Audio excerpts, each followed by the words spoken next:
This is Rowena Dooley asking Sol citizens to report for duty.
Asking Sol citizens to report for duty.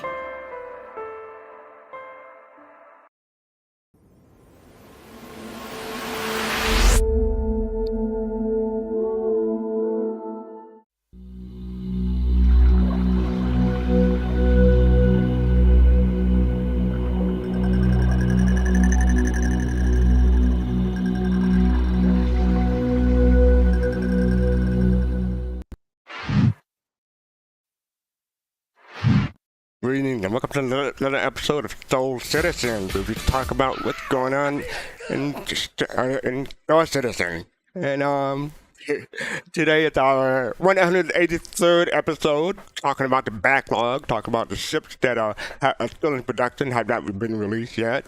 And thank you for the subscription, Vengeful. Thank you for the subscription right off the bat, appreciate it. And Abdi, thank you for the earlier subscriptions. I see that now. Thank you. Appreciate it. No worries. How's 30 months, doing? Man. 30 months. Yeah, 30 months. Dang, you've been here a long time. What's wrong with you? No, I'm kidding. Hope everybody's doing well. Thank you. Yeah, today talking about the backlog. But before we get to that, I just want... Oh, New Soul. Yeah, thank you. Thank you for the raid, New Soul. I'll tune in for your show a bit.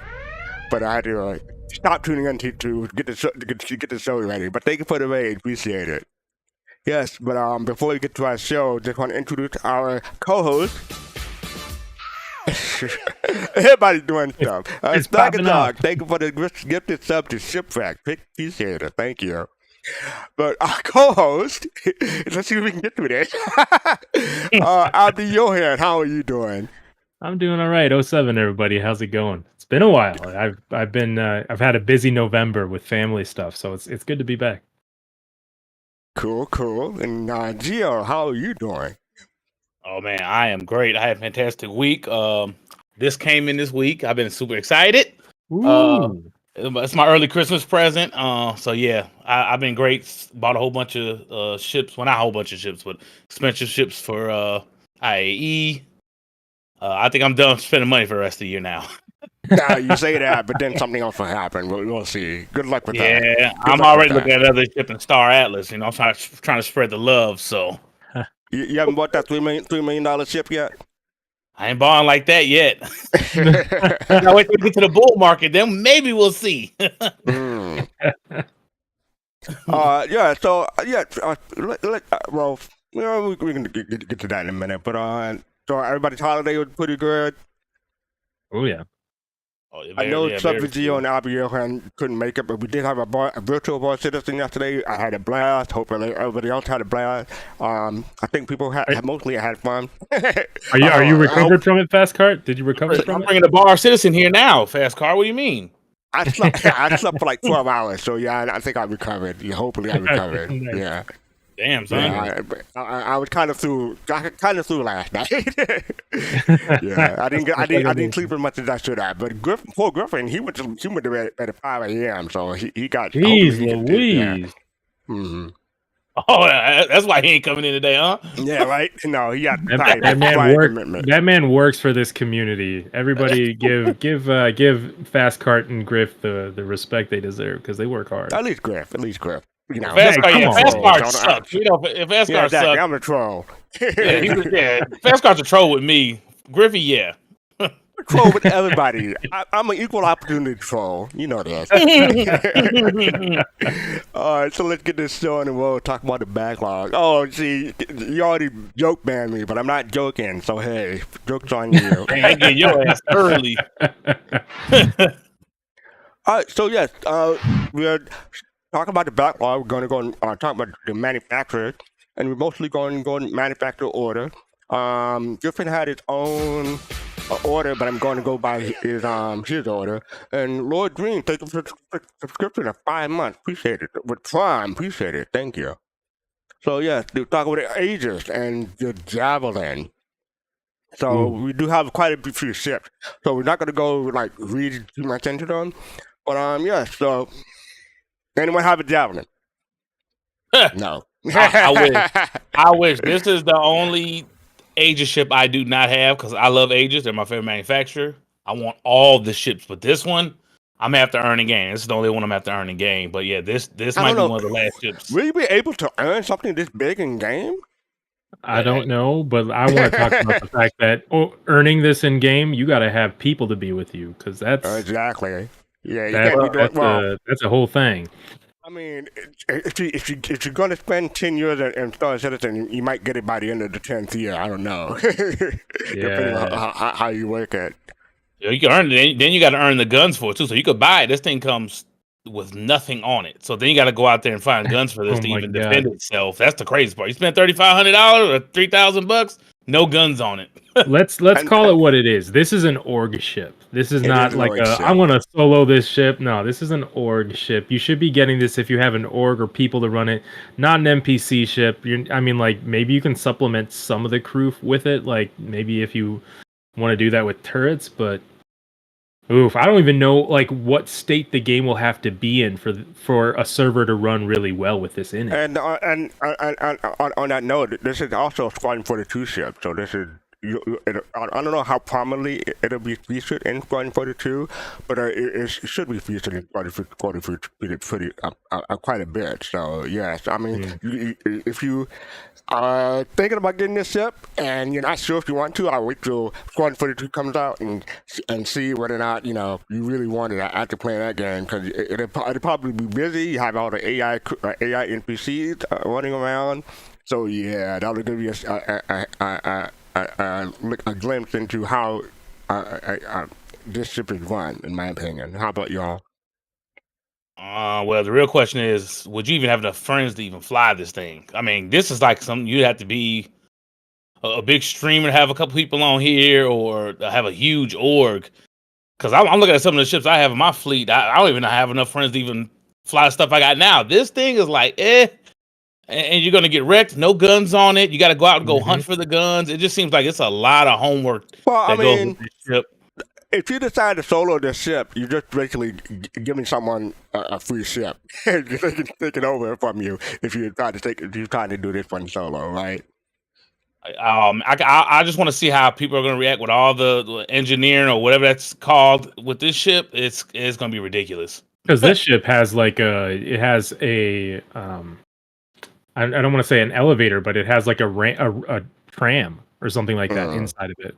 So like it's big enough that you would need to be able to go from one side to the other with a tram, right? Right. I believe so. Yeah. And some of us have been on it because during Invictus, you're allowed to tour the Idris tour, wasn't it? Nope, not an Idris tour. Nope. It's a Javelin tour. It's the Javelin tour. So yeah, you can go in, you can even get inside the turret to see what it's like to be inside of it. Can't remember what size guns, but somebody in the chat will say it's like size 7 or size 9 for the turrets or something. It's something crazy ridiculous. So and then this is also a ship that you refuel during Xenothreat. So all that, the Acryloplex, Acryloplex, Diluthermex, Oh, what's the third one? Something that blows up, right? Yeah. More than me. You know, more than me on it. Trying to get my nerd cred in there, but now I just lost it. Can't remember It'll what come third one. after you. Luthermex, Acryloplex, and I think it starts with a Z. I can't remember. But all three of those are what you use to get back to, so that this ship can refuel, get back out there and fight the Idris. Thank you. All right. So yeah, that is the Javelin. Up next we have Zeta Prolinide. I did remember it was a Z. Thank you so much, Carl Page. Thank you, Carl Pagian and Citizen Ninja. I appreciate you. Thank you for that. So yeah, next up we have the Nautilus. This is the next Aegis ship that is still in the backlog. And, you know, basically it's a mining ship. I'll read the overview real quick. With 4 centuries of distinguished service under his belt, the Aegis Dynamic Nautilus Tactical Mine Layer represents the ultimate in strategic combat engineering with fully integrated mine development, mine deployment, sweeping, and disarming capabilities. So yeah, that is the Nautilus. I think Griffin loved this ship. Oh, this is one of the ships that he's looking forward to. See, I don't know. I don't even know how mine laying is going to work in game because the space is so big, and you know, I mean, how are you going to mine lay? Let's talk about it, because I got thoughts on this. You got a base on a planet, right? Right. We have OM markers, right?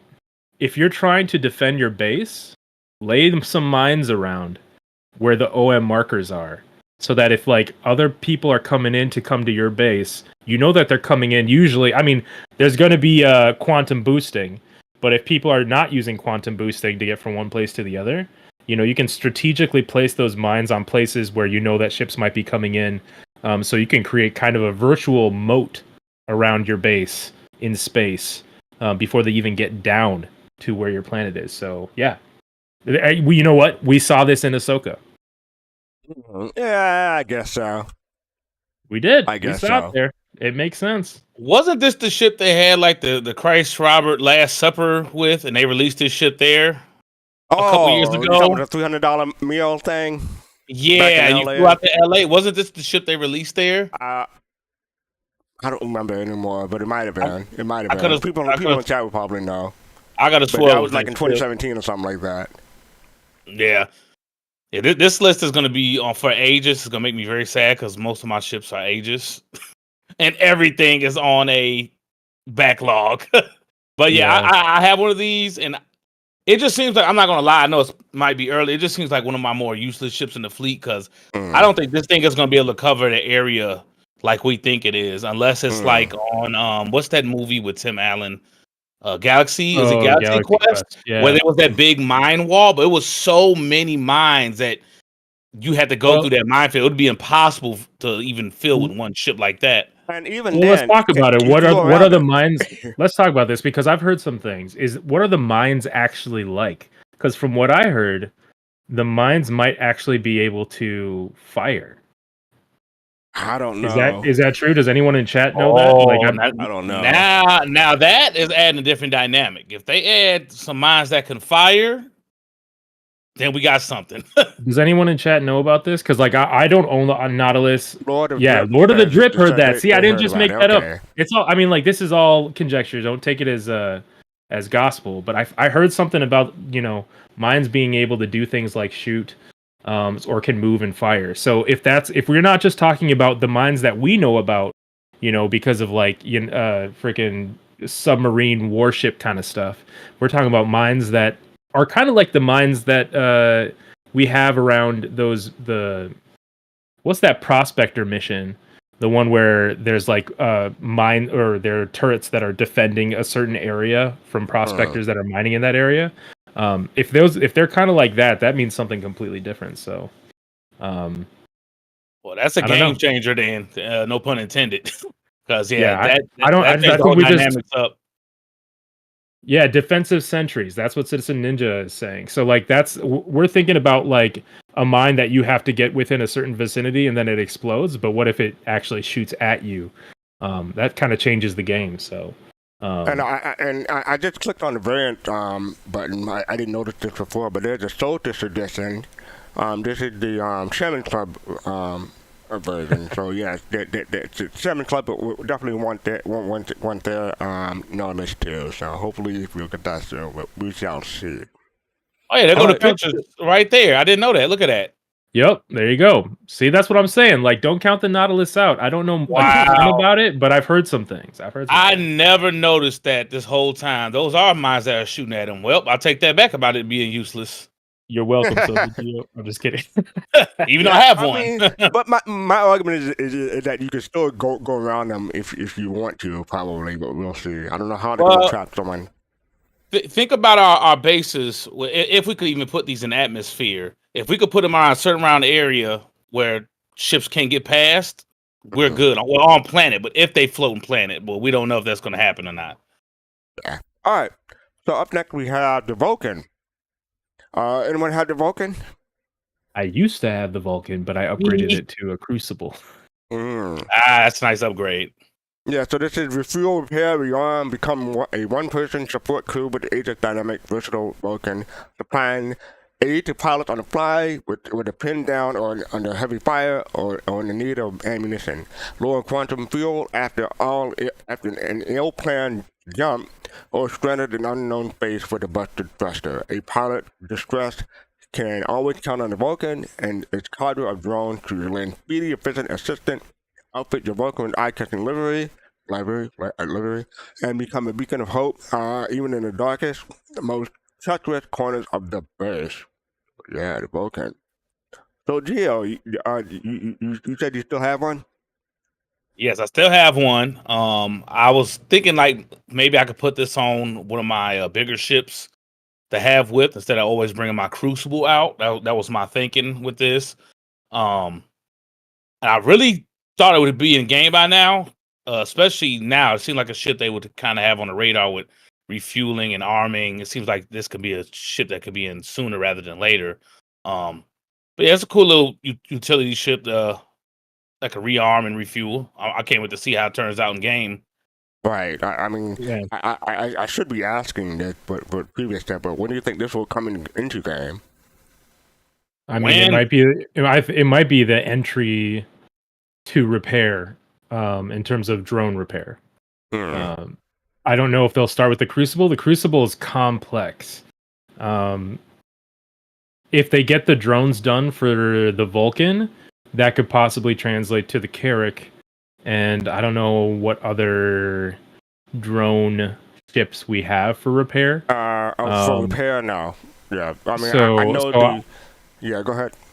So I'm just saying that I think if they bring like repair as a like with the Crucible and all that kind of stuff, the Vulcan would probably come first, just because the Crucible's so much in terms of technical aspect. That's just my opinion, though. This thing was like $250 when it came out, wasn't it? Like $200-$250, I believe. I don't have that page up because someone else will have to bring up that page. So yeah, look under ship upgrades and click on all ships on the left, and it'll come up. Yeah, that'd be an expensive starter for that. Yeah, that's true. It's currently 200. That's what Carl said. Currently 200. Thank you for that. And that's quite a bit of money. So yeah. I mean, they might have a smaller. Oh, sorry. I was just saying they haven't did a price increase either. It might be the medium, like kind of what we know the mold to be, because not only do you have pilot seats, but you have drone. I know you have drone bays, basically, where multiple drones can be deployed from. So this is a multi-crew ship. This isn't a starter.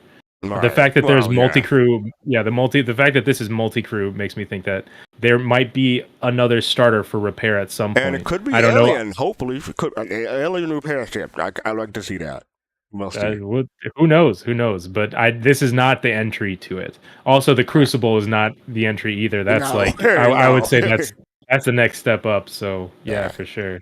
Oh yeah, Crucible's probably gonna go up in price too. I think that's gonna be. They are gonna go up in price. This is like, I mean, especially when it becomes flight ready. Every ship goes up in price when it becomes flight ready. So yeah, that's the Vulcan. All right, up next we had the Idris P, Mark II Peacekeeper variant, developed for the UE patrol services. The Idris P stripped the standard ship a ship-to-ship gun and paramount in favor of additional cargo capacity and superior speed. So this is faster and has more cargo. The Idris P. I mean, I'm looking forward to the Idris Elba. Hey, my joke ban has expired. But go ahead. So yeah, what do people think? You said you like Idris penis? Is that what you said, Fast Card? He just said Idris. No. He just said Idris Elba. Oh, I thought you said Idris penis. He's trying to get some people hot in this chat right now. Yeah. So what do people think? The Idris P. It had more cargo and more superior speed. I mean, this is another org ship, in my opinion, right? Well, yeah, it's an old one, but it's also one that's pretty much done for Squadron 42. So one of the things with this ship, I have the Idris P, and I don't know why, because I don't even know enough people to even fly this thing. But I'm sad that CIG usually sells back all these ships they said they wouldn't sell, but they haven't sold the M yet. I've been wanting to buy the M for the longest, and they only give you the P. And, well, we can cover that too. Basically, hold on. Someone, real quick. Radalon asked what the P stands for, and it says Peacekeeper in quotes right here. So P for Peacekeeper. And the Idris M. And the Idris M is larger than the bomber, but smaller than a front ship of the line. Figures like quite interesting space and pantheon of warship. With the lacking heavy armor, the capital weaponry of a cruiser frigate, or more maneuverable and are highly configurable. So that's the Idris M. So this is basically, instead of having less, it has less cargo and it's slower, and it seems to have more weapons on it. Yes, it has the rail gun. Yeah. Yeah, this is so the it's just M. This is the Idris P. P and M. Okay, so the rail, you either get the railgun or you get the Peacekeeper that's basically transport cargo. Yeah, cargo. Now what made my IAE so expensive? I just bought the kit because you could buy the Idris P kit for the M, and then there's like ones with the guns. I bought the one with the guns, but I don't know if it's the same guns that come with the Idris M. So that's why I'm curious about it, because the kit was like $250. And Radalon, you reminded me, there's the Idris K too. I forgot about that. Yeah, the Idris K. I forgot. I don't even know what that's about, because that's not even listed when you click on variant. But yeah, that's why I thought that there was another one. I was like, aren't there three? But I don't. Yeah. I don't. I'm pretty these sure ships are in the weight class that. Yeah, the Idris K I'm just probably saying, like, Squadron 42 only. My bad. No problem. Yeah, the Idris K probably Squadron 42 only. I'm not sure, but go ahead. I'm just saying these ships are above my weight class in terms of what I buy. It's too much. So what does the K do? I forget. I have to look it up. I guess I can look it up real quick. Do some cool citizen. Idris K. I think that's the name of the kit I bought. As a matter of fact, I could be wrong. Oh, according to Star Citizen Wiki, the Idris K was an aftermarket special edition of the Idris P that features additional equipment tailored to dealing with form of threat of a carrier-type ship. Compared to the Idris P, the Idris K has an additional size 10 laser beam, 4-point defense turret that replaced the remote turret, and a missile turret that replaced the demand turret. Both the Idris P and Idris M can be converted into the variant with the aftermarket kit. It can carry 2 medium fighters in its hangar, and its standard complement plus an Argo MPUV 1C in a dedicated bay. So that is the Idris K. Or something new. Good to know. I'll copy that and put that. I look forward to getting wasted by one of those. Right. That's for me. That's what she said. I mean, at least you fly with me though. And these can crew like 8 people to 28 people. So yeah, you definitely should not be skeleton crew. Can you imagine the skeleton? Like, you got one engineer who's just like Scotty, just about to have a heart attack. Like, Captain, I'm giving it all she's got, and then he has a heart attack and dies. I'm just saying, with the amount of running around you'd have to do as a solo engineer on that thing. Alright, so I think we have the Retaliator Bomber. So I believe we have the Retaliator Base. No, wait, I don't think we have either one of them. But yeah, but basically the modules having come in. But basically, the Aegis Dynamics had landed. One of the United Empires of Earth. Our most powerful warbird, the Retaliator, was designed as a fearsome weapon platform designed to strike and kill capital ships. A key portion of UE power protection, Retaliator Squadrons have served with distinction against outlaws, vandals, and elsewhere. This version of Retaliator includes the bomb bay and torpedo launcher. So I did put in. I did look these up. So Retaliator modules available. They got the reading. They got the living space. This crew quarters one. They got the concept for that. They have the cargo one, and the dropship one. And of course the bomber. So yeah, the Retaliator. What do you got? I'm looking it up right now. The Retaliator for Xenothreat. I'll put the link in the chat. This is what was that? I'll put the link in chat for the module. I'm just saying for the bomber, in Xenothreat in 2021 in September was the 6th most deadly ship. Oh, okay. So I'm saying that just because people love to take this thing out for Xenothreat because it's got so many torps on it that you're just making money every time you hit one of those Idrises with it. So it's one that people love to take out for that. Those torps are no joke. And right now, the ship is incredibly tanky when you're doing ERTs to the point where it's like, why is this ship taking so long to destroy right now? Does anyone else have problems with that in chat? Like, Retaliators and ERTs are like freaking tanks, man. I don't understand. So I made a mistake. The bomber is in game. The Retaliator base model is not in game. Yeah, so yeah. We're talking about the bomber right now, right? Yeah. Well, we talk about ships that are not in game. So the base. Oh, we're talking about the base. So I made a mistake. Bomber been in from the jump. This was my first love in the game. This was like the ship when I first came to Star Citizen. I was like, I have to have this because it reminds me of the B-1B bomber. I think that's what they based this off of, the Lockheed jet. And I saw this and I was in love. And then they added the modules. You know, I had to buy all of those. Even though I got ships that do pretty much all of this. I don't even know why I even borrowed the damn modules for this. But I love that it has many different things that it can do other than just bombing. That's going to be real useful for people who don't want to buy a whole bunch of ships, because all these modules, you'll be pretty set with these modules. Maybe like one other ship. This is pretty dope. We I don't know why it's taking so long. We know that they're working on it right now. Do you think this will be the first ship that comes in with modularity? I don't know. That's a good question. I mean, Gio, that answered your question. It takes so long because of the modules. So, you know, the base modules are supposed to be, you know, swappable. So that's probably why they delayed it and just put out the bomber variant. Wait, so the Vanguards don't have their modularity either yet? Vanguard are all, you can't swap them, but they all have that variant. They're supposed to be modular, but I think they're going to go back on that, man. I think they're going to go back. Yeah, I mean, they got the variants and they're out and they're selling them individually. I don't see. They already sold them, man. They can't do that. They're gonna have a lot of pissed people. Yeah, and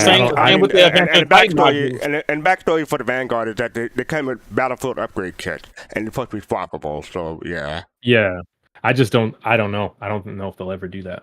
It's not even like listed anywhere that they're working on that for it. So I mean, until they say that they're working on it, I'm just like I have a Harbinger, so I'm like I'm probably only gonna have a Harbinger, you know. I think that's what happened with the Galaxies and what was the other ship before that? The A1s and A2s. I think they saw that they could make more money just selling a whole bunch of different ships instead of the modules. Because I bought the 3-pack of the A1s, and I'm almost gonna buy all this the Zeus's. Because I got the MR, and I want the one that was it, the CR with all the cargo. I think I might buy that one. So, well, as far as we know, modularity is still in the cards, and CID does want modularity in the game. So, for sure. They've talked about the fact. They've talked about the fact that they're working on that for the Retaliator right now. I think that's what they're taking so long in terms of like bringing that like the rest of its features into the verse. So I'm really curious to see when that's happening. It was the Retaliator one of those ships that they said will be coming in the next 12 months. Yep. Remember? Oh yeah. There we go. So yeah.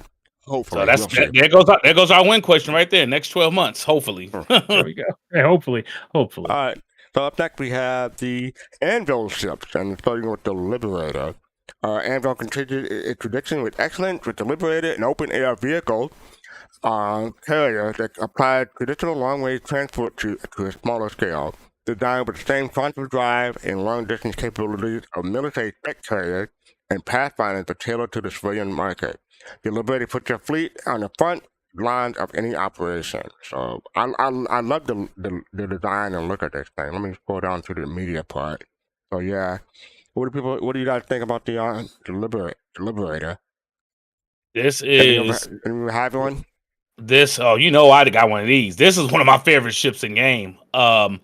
It gives me G.I. Joe vibes. It seems like it could do so much. I actually would probably think I would use this more than my the C2 with the cargo. I think I might use this for like ground operation, mine operations. This has so much going on for it. I wish this was one of the ships they would focus on in the next 12 months than some of the other ships. But they snapped on this design. This is beautiful. Back end, front end, you can get out. And I think it's probably going to end up being a little bigger than what they're showing. Yeah, I would not be surprised. Is anyone thinking this is coming? Oh, I'm sorry, man. I keep interrupting you, and I hate that. And there's no excuse, and I'm so sorry. It's fast card. Just plain fast card. But yeah, so I'm wondering, like, first of all, everyone's gonna want to know somebody who has a ship like this. Like, I have a Crucible, which is like my mini version of a carrier. But this is the legit thing, and I'm hoping that it comes out with 4.0, because if we're going to Pyro, we're going to need to ferry all of our ships there. It's not going to be like spawn ship in Pyro. It's going to be like, we're in Stanton, we need to get to Pyro, we need to bring our shit to Pyro. Oh, I'm sorry, we need to bring our stuff to Pyro. You're right the first time. We're gonna need to bring all of it. So this is the ship to do it. So get to know somebody that's got one of these. You know what I mean? make them your best friend. Hey, and you know what? Jade Starwatcher has one of these. Yeah. So yeah. Jade, but yeah, we're gonna bring all the pizza on moving there. How about that? I forgot how much this ship cost when it came out. What was it I think it was $350. Okay, I'm gonna bring up the thing so I can look it up myself. But so Robert, I got a feeling this thing is gonna go up in price. Sure. And click on ship upgrade, and click on all ships, and Liberator. So this is 375. Okay, 375. No, wait. Okay, I'm sorry. That is for the Valkyrie edition. It went up. Now it is 575 for the standard edition. Yeah, 575. That's what it says. Liberator. Damn, so they already went up then, I think. Damn, 575. I'm guessing Abdi is right. It's gonna get bigger. So yeah, we'll see. I mean, but that's a useful ship for 575. Go ahead. That is. I was just wondering, are we going to talk about the variant, the Liberace? Jump in on Abdi, okay? Jump in on Abdi. That was not me. You beat fast card. How you out fast card and fast card? I'm rubbing off on people. Oh Lord! I met him in person at CitizenCon, and now it's an infection. An infection. And I was like, Abdi, come here. Anyway, so the Crucible is up next. There you go. The so-called flying toolbox. The Crucible is Anvil Aerospace's first dedicated repair ship, featuring rotating control bridge and detachable pressurized workspace. The Crucible is a virtual works mobile garage equipped with repair arm, drone operation center, and all equipment needed to overhaul damaged craft back into fighting shape.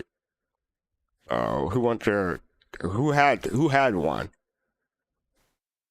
Me and Abdi got one. Go ahead and take it, Abdi. What do you think about this ship? I'm so excited for this ship. I've looked into it way too much. I've been on episodes of Soul Citizen about this ship. I've been on I've watched episodes of Star Jump Grimm's ship. What is it? Ship Talk. Yeah, he has he has an episode about this whole thing about how it could work with animations and everything. It's got the scarab thing where you can just kind of like let go of the hanger. You're going to be able to like fix up ships in real time. It's got this like swivel what is it called? Cockpit thing. It's cool. It's freaking cool, and I'm so stoked for it when it comes out like as the last ship, like before the Endeavor. I was gonna say. This is gonna be the last ship. This is gonna be the last ship before the Endeavor, because it just, to me, this is a Swiss Army knife, and there's just so much going on with it. So yeah, it's gonna take a while. I'm expecting it to take a while, so I'm just like setting my expectations, and I'm just happy to see that it's still in my hangar, because I almost melted it to get the Arastra, but I melted a bunch of other things. RIP Hulby. But yeah, I'm just happy it's still in my hangar. Cool. I just realized that little garage detaches. I forgot all about that. Yup. That's another dope feature, but that garage needs to be bigger just to hold a Hornet. That seems a little dated. We need some bigger shit that can fit in that. I think it's okay though. We got the Liberator for that, so this is a pocket carrier to me. This is like taking your single. Don't say that. Why? The pocket carrier is so overused. More stuff. Thank you for the 100 bits. The pocket carrier. I mean, you had the C2, M2, and the other stuff, but yeah, I mean, this is a repair ship rather than a pocket carrier. The Liberator, that's a pocket carrier. That one's literally a pocket carrier. This what's smaller than a pocket then? This needs to be able to fix a lot of ships, you know? We'll call this the Tic Tac carrier then. How about that? Oh my god. You can put a little Tic Tac in there and bring it to another place and fix it if you need to. So that's how I'm going to be using it. So when do you think this will come out? No, I already said 3 years. 3 years? Okay. We shall see. Well, that's if looking forward to it. This is the thing. If CIG, I'm pretty sure things going to change up. I'm going off their old record, because they got their people coming in from Squadron 42. So if they act like their old selves, I say 3 years. But if things change, maybe 2 years we'll get this ship. Can I pause here for a second to reference our good friend Starjump Grimm, who makes amazing content and who's always been a friend of Soul Citizens. He has a whole video series on ships and going deep into how they will work and how they were said that they were going to work and how he's expecting it to actually play out. I'm going to put a link in chat right now. I don't know. I think it'll go through. But y'all, please take a look at Starjump Grimm's material. He makes really good stuff, and he works so hard. So take a look. That's the video that's specifically about the Crucible, and it's one of my favorites because you can see and hear about so much about what this ship is bringing to the table, because it's a big one. I think it has drones. Drones? It doesn't say. Yeah, drone operation. Yeah, drone operation. Yeah, it's got drones too, man. This thing is. If y'all didn't pick it up during IE, I'm just saying. And the other thing, I think this is another ship that's going to get bigger in size. And it's 350. I'm going to guess it's going to be 650 by the time this thing comes out. That's my guess. Or at least 550. 350 is almost a steal for this thing. It's going to have to get bigger for some of these other ships to get fixed on this thing. Because just Hornet side ships ain't fair. I'm going to say one last thing. If y'all didn't pick up the Entrepreneur Pack, if you were Concierge, that thing, the Concierge Pack, the Entrepreneur Pack doesn't exist anymore, but this one wasn't in the Vulcan was in the Entrepreneur Pack. Vulcan. That's what I upgraded to this. But man, that pack, oof, let me tell you, for those industrial people like me, this is the ship. All right, so up next we have the Legionaire. Anvil Legionaire presents the civilian market with a military-style boarding vessel capable of occupying ships of varying size, crews, and capacity. A high-performance jump seat safely transport boarding party of up to 10 into the action, while integrated systems let your co-pilot bypass security protocols on the target vessel, mitigating risks like never before. So Legionaire, Geo, you have one of these, I'm guessing. Believe it or not, this is one of the ships I do not have. No, you do not have. Excuse me? So why didn't you get do this not one? have. And you know what? I just realized this was one of the ships they showed that's coming out in the next 12 months. I couldn't figure. I thought it was a new ship. And I was like, damn, that looks dope. But yeah, it just seems like I wouldn't. It's such a niche ship for boarding, and we don't have too much information on boarding. I just felt like I wouldn't have used it as much. But it is a badass looking ship. It just seemed like I would rarely use it. And I'll probably pay for it in game. This has some e-warfare to it too, right? Like you're going to be able to like hack ships so that you can freaking dock to them and stuff like that. Is that just me? But boarding, yeah, if you want to call it. I thought it had like hacking abilities to hack into it. Yeah. That'll be useful. I'm not a military guy. I don't know what e-warfare is. I shouldn't be saying things like that. But it's got the ability to like hack into ships so that you can like board them and stuff like that, right? I get, yeah, but it's not my ship. I'm not too detailed with it, but yeah, I believe so. But I mean, I thought about getting two of these ships and putting them on the docking collar of my regiment, so no one else can get into it. I had that idea. Or like putting them on docking collar to my Endeavor, so someone has to, whenever someone wants to get on, you have to move that out of the way for them to get on. These are corks. I don't know if that'll work. These are corks to Fast Cart. He's just corking his doors closed. I can't tell if he's joking or not. How do we ban him? No, I'm serious about that. I mean, the only thing is someone can just come by and blow them up and get them out of the way and cause the airlock to rupture or whatever. So maybe that's not such a good idea, but that was the idea I had. And this would be a nice dropship. They had a dropship variant with some guns on here, dude. This thing would look sick as a dropship. They basically do have dropship, but this is basically the boarding version of a dropship. So 10 people. I think yeah. I mean, like I can see the utility of this. We got so many people in pirate orgs or who are in security orgs who like might want to go in and rescue or whatever, because with the way that boarding and crime stat and all that has changed with 3.22. Wait, it's changed now, right? No, 322 is not out 321, yet. yeah. I mean, 3T, so with all, 3T. Okay, yeah. So with the way that all that's changed, it's just going to, it's going to make things like this just more valuable. And this is the kind of thing where you see a bunch of these coming at you, and they're not marked in a way that they're on your side. I just get out of there. Just go. Just leave. Quantum out. And this is the Legionaire. Let me see the price of this. Because this was cheap when it was concept. $120. Oh, that's it. See, I probably would have bought one then for $120. That's the RSI credit. I think I want to say the Warbot was 100 even. I'm not sure, but yeah. So Citizen Kilroy is saying, seeing this pick, those are larger than they thought. But at the same time, the fact that it doesn't look like it can carry a ton of vehicles. It can't carry none. Thank you for the raid of 69 people. 69 people, nice. Giggity. So, yeah, and you can see, by the way, Raiders, welcome Raiders. We're talking about the backlog of ships. We're right now talking about the Anvil Legionaire. And you can see this concept drawing has it is basically, they use it as a dropship because they're landing on a planet or a moon or someplace. Meg, we missed you. You messed up your streak. Being on shows every month. She was on a streak. Every week. Yeah. So yeah, we're leading that for 120. All right, so now we're moving from Anvil into a ship that I can talk about for like an hour. Yeah, let's just take it out. I'm about to grab the lotion. Watch out, guys. Banu merchantmen.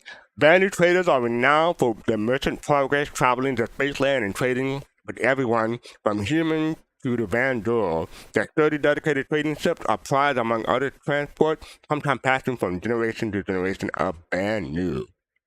So I have one, but I'm gonna let Geo talk first. Do you have one of these?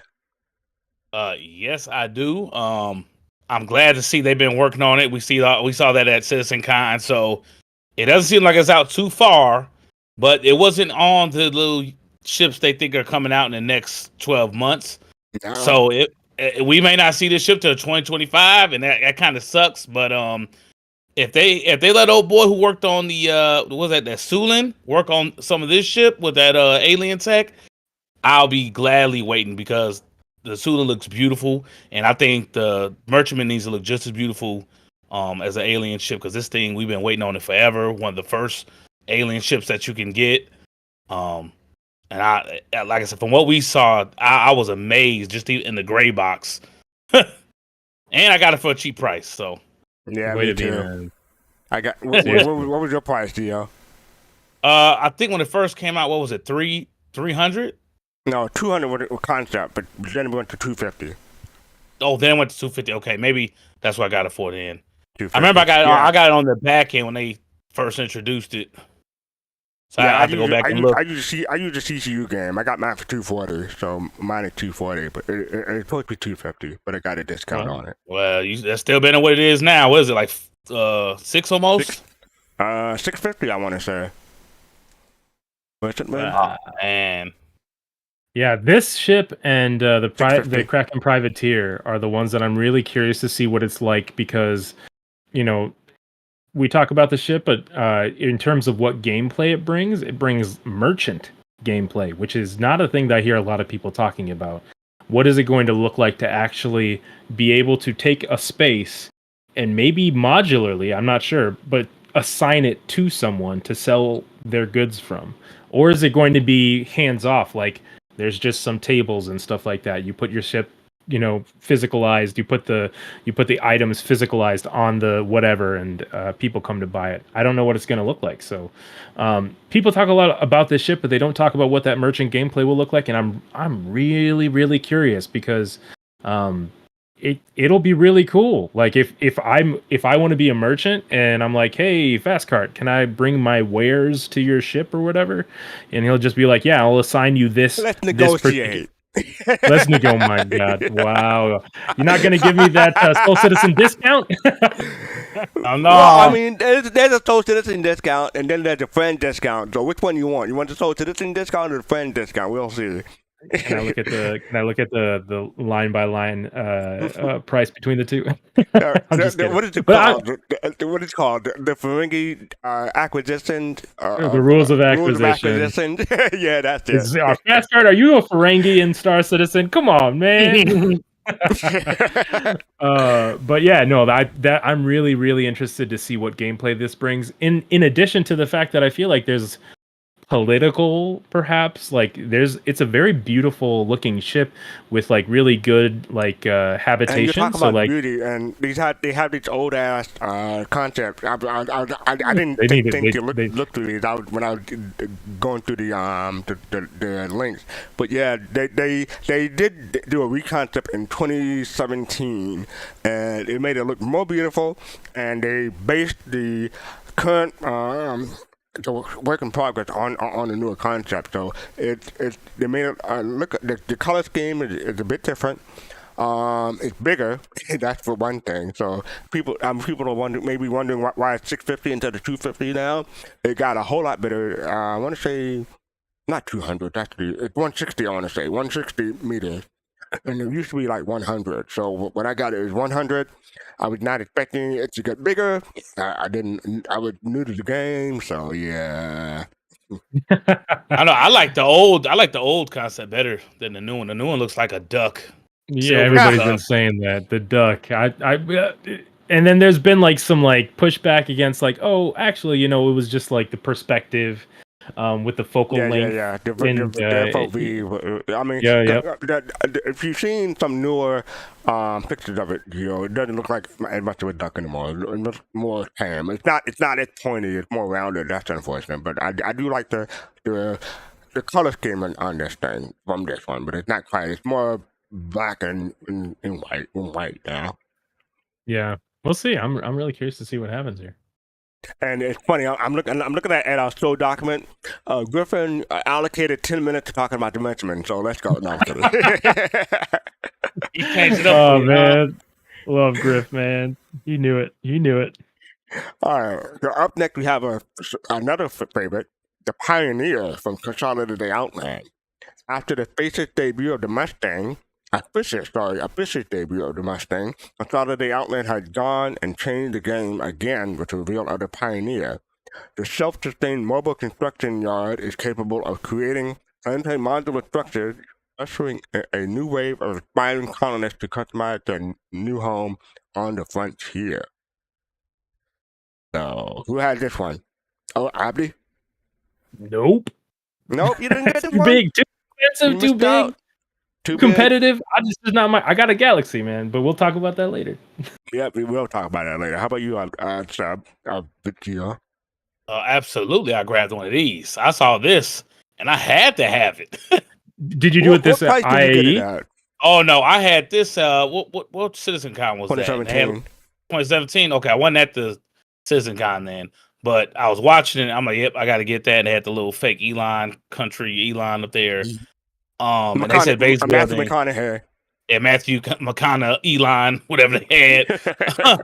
And I'm like, even with the presentation, I like everything with the ship when they showed it. It just nailed everything for me. I'm like, I'm gonna want to build bases, future space bases. So however much it is, I'm gonna pay for. I think it was $750 at the time. $750. It is $850 now. $850 now. There you go. So I saw this. I'm like, this is the end game ship. This is what I'm gonna want to take in the Galaxy. Fill out my little farms or my little kicking area on the beach. This is like one of the must-have ships for me in Star Citizen when I saw it. So I definitely had to pick it up. Came with a land claim as well because I was like, I'm not buying. Yeah, that land claim. Land claims. Yeah, they haven't talk about. They Who haven't knows when we're sold going to see one? I was going to wait. So explain what the land claim is for people who may not know. So a land claim is basically you put it down in a UEE space. You get a certain amount of area that's protected with your land claim. If intruders come in and attack, the UEE will come in and save your land as long as you pay your taxes. They will come in and help defend your little area, whatever you got going on. But you go into different areas that don't have as much security. It may not be as good, but the taxes will be cheaper in some areas. And then if you go to places like Pyro, I think even if you put a claim down, I don't think it won't do anything out there. It's just like it's a free for all, so you don't have to pay taxes, but you're more vulnerable to get all your stuff wrecked. Basically, I think that's pretty much how it goes. You can make more money in less secure or more dangerous areas, but you make less money, but you have to pay more taxes. But people, it'll cost other people to attack you in safer areas, basically. Yeah, in other games, go ahead. I would say in other games I kind of played like that. If you went in the pirate areas, there were more. It was more high risk out there, but there was, like I said, high rewards as well. In some of the safer areas, it was low risk, low reward. So you got to pick what you want to deal with, how much money you want to make versus how much you want to deal with threats. And I just want to say that Disco Lando made a joke on Star Citizen Live about some streamers being paid under the table. I just want to say, Soul Citizen is definitely not being under the table, not being paid under the table, because I checked my hangars and there's no 4x4 land claim or a direct meal for reparation. So that's how I know we haven't been paid on the table. Oh my god! Ban him! He brought that mule in there, and I was like, "Oh my god!" He said it again. We need Griff up in here to keep the reins on him. Oh, and I do want to give a shout out to Jay Starwatcher. Bless your heart. She's correcting us on the CEO of Consolidated Outland. She says Silas Kroner. Mm-hmm. Jay, just to all of us, he'll just be Matthew McConaughey, Elon Musk. Matthew McConaughey. It's Matthew you can try as much as you want. All right. Yeah, he's like, next time I go out there in the verse and I land on top of a planet and I go, all right. Okay, that's Matthew McConaughey. That's Matthew McConaughey. Exactly. I've been feeling like we've been saying this about every ship, but I think this ship for sure is going to get bigger. Yeah. So what I have no context. I mean, like, what is it going to be like to manufacture something? We're not only about the get bigger. I mean, the price. I could see this ship becoming at least $950, $975. Oh, it's going to go to 1,000 area because this is basically the end game. Wait, I'm not gonna say 1,000 because if you go to 1,000, that means automatic LTI when it goes on sale. So it has to be 975 or 999. You know, for that. I mean, they've done it before though, right? What ship? Let me see. What ship went to $1,000? Came with automatic. None. Not the 890. None. Yeah. But yeah, you're right. That's a different topic. That's a different topic. But yeah, this is the Pioneer. Definitely going to get bigger. Check out the Star Citizen presentation to get more information about making habitats on planets and moon. And yeah. Just one thing we need to talk about with the Pioneer that I feel like everybody's forgetting. Not everybody. I need to stop saying that. That some of my friends personally who don't always like watch all the content don't know. This thing is not just building bases. This thing will be able to fabricate ships. So this like, just remember, we're going to be getting blueprints. We're going to be finding blueprints, making blueprints. Not 100% sure on all of that, but like, it's more than just a base builder. It's a ship builder too. And that was a thing that really, really surprised me at CitizenCon, because I didn't think we'd ever have a way of building our own ships. Yeah, and with those blueprints there, that's huge to build your own ships. Oh, actually, yeah, that is the Pioneer from Consolidated Layout, man.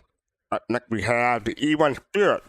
Crusader Industries bring its usual commitment to excellence directly to the civilian market with the E1 Spirit, a mid-sized multi-crew starship aiming to redefine executive travel with VIP accommodation while packing enough versatility to tackle multiple roles and not do the unpredictable job.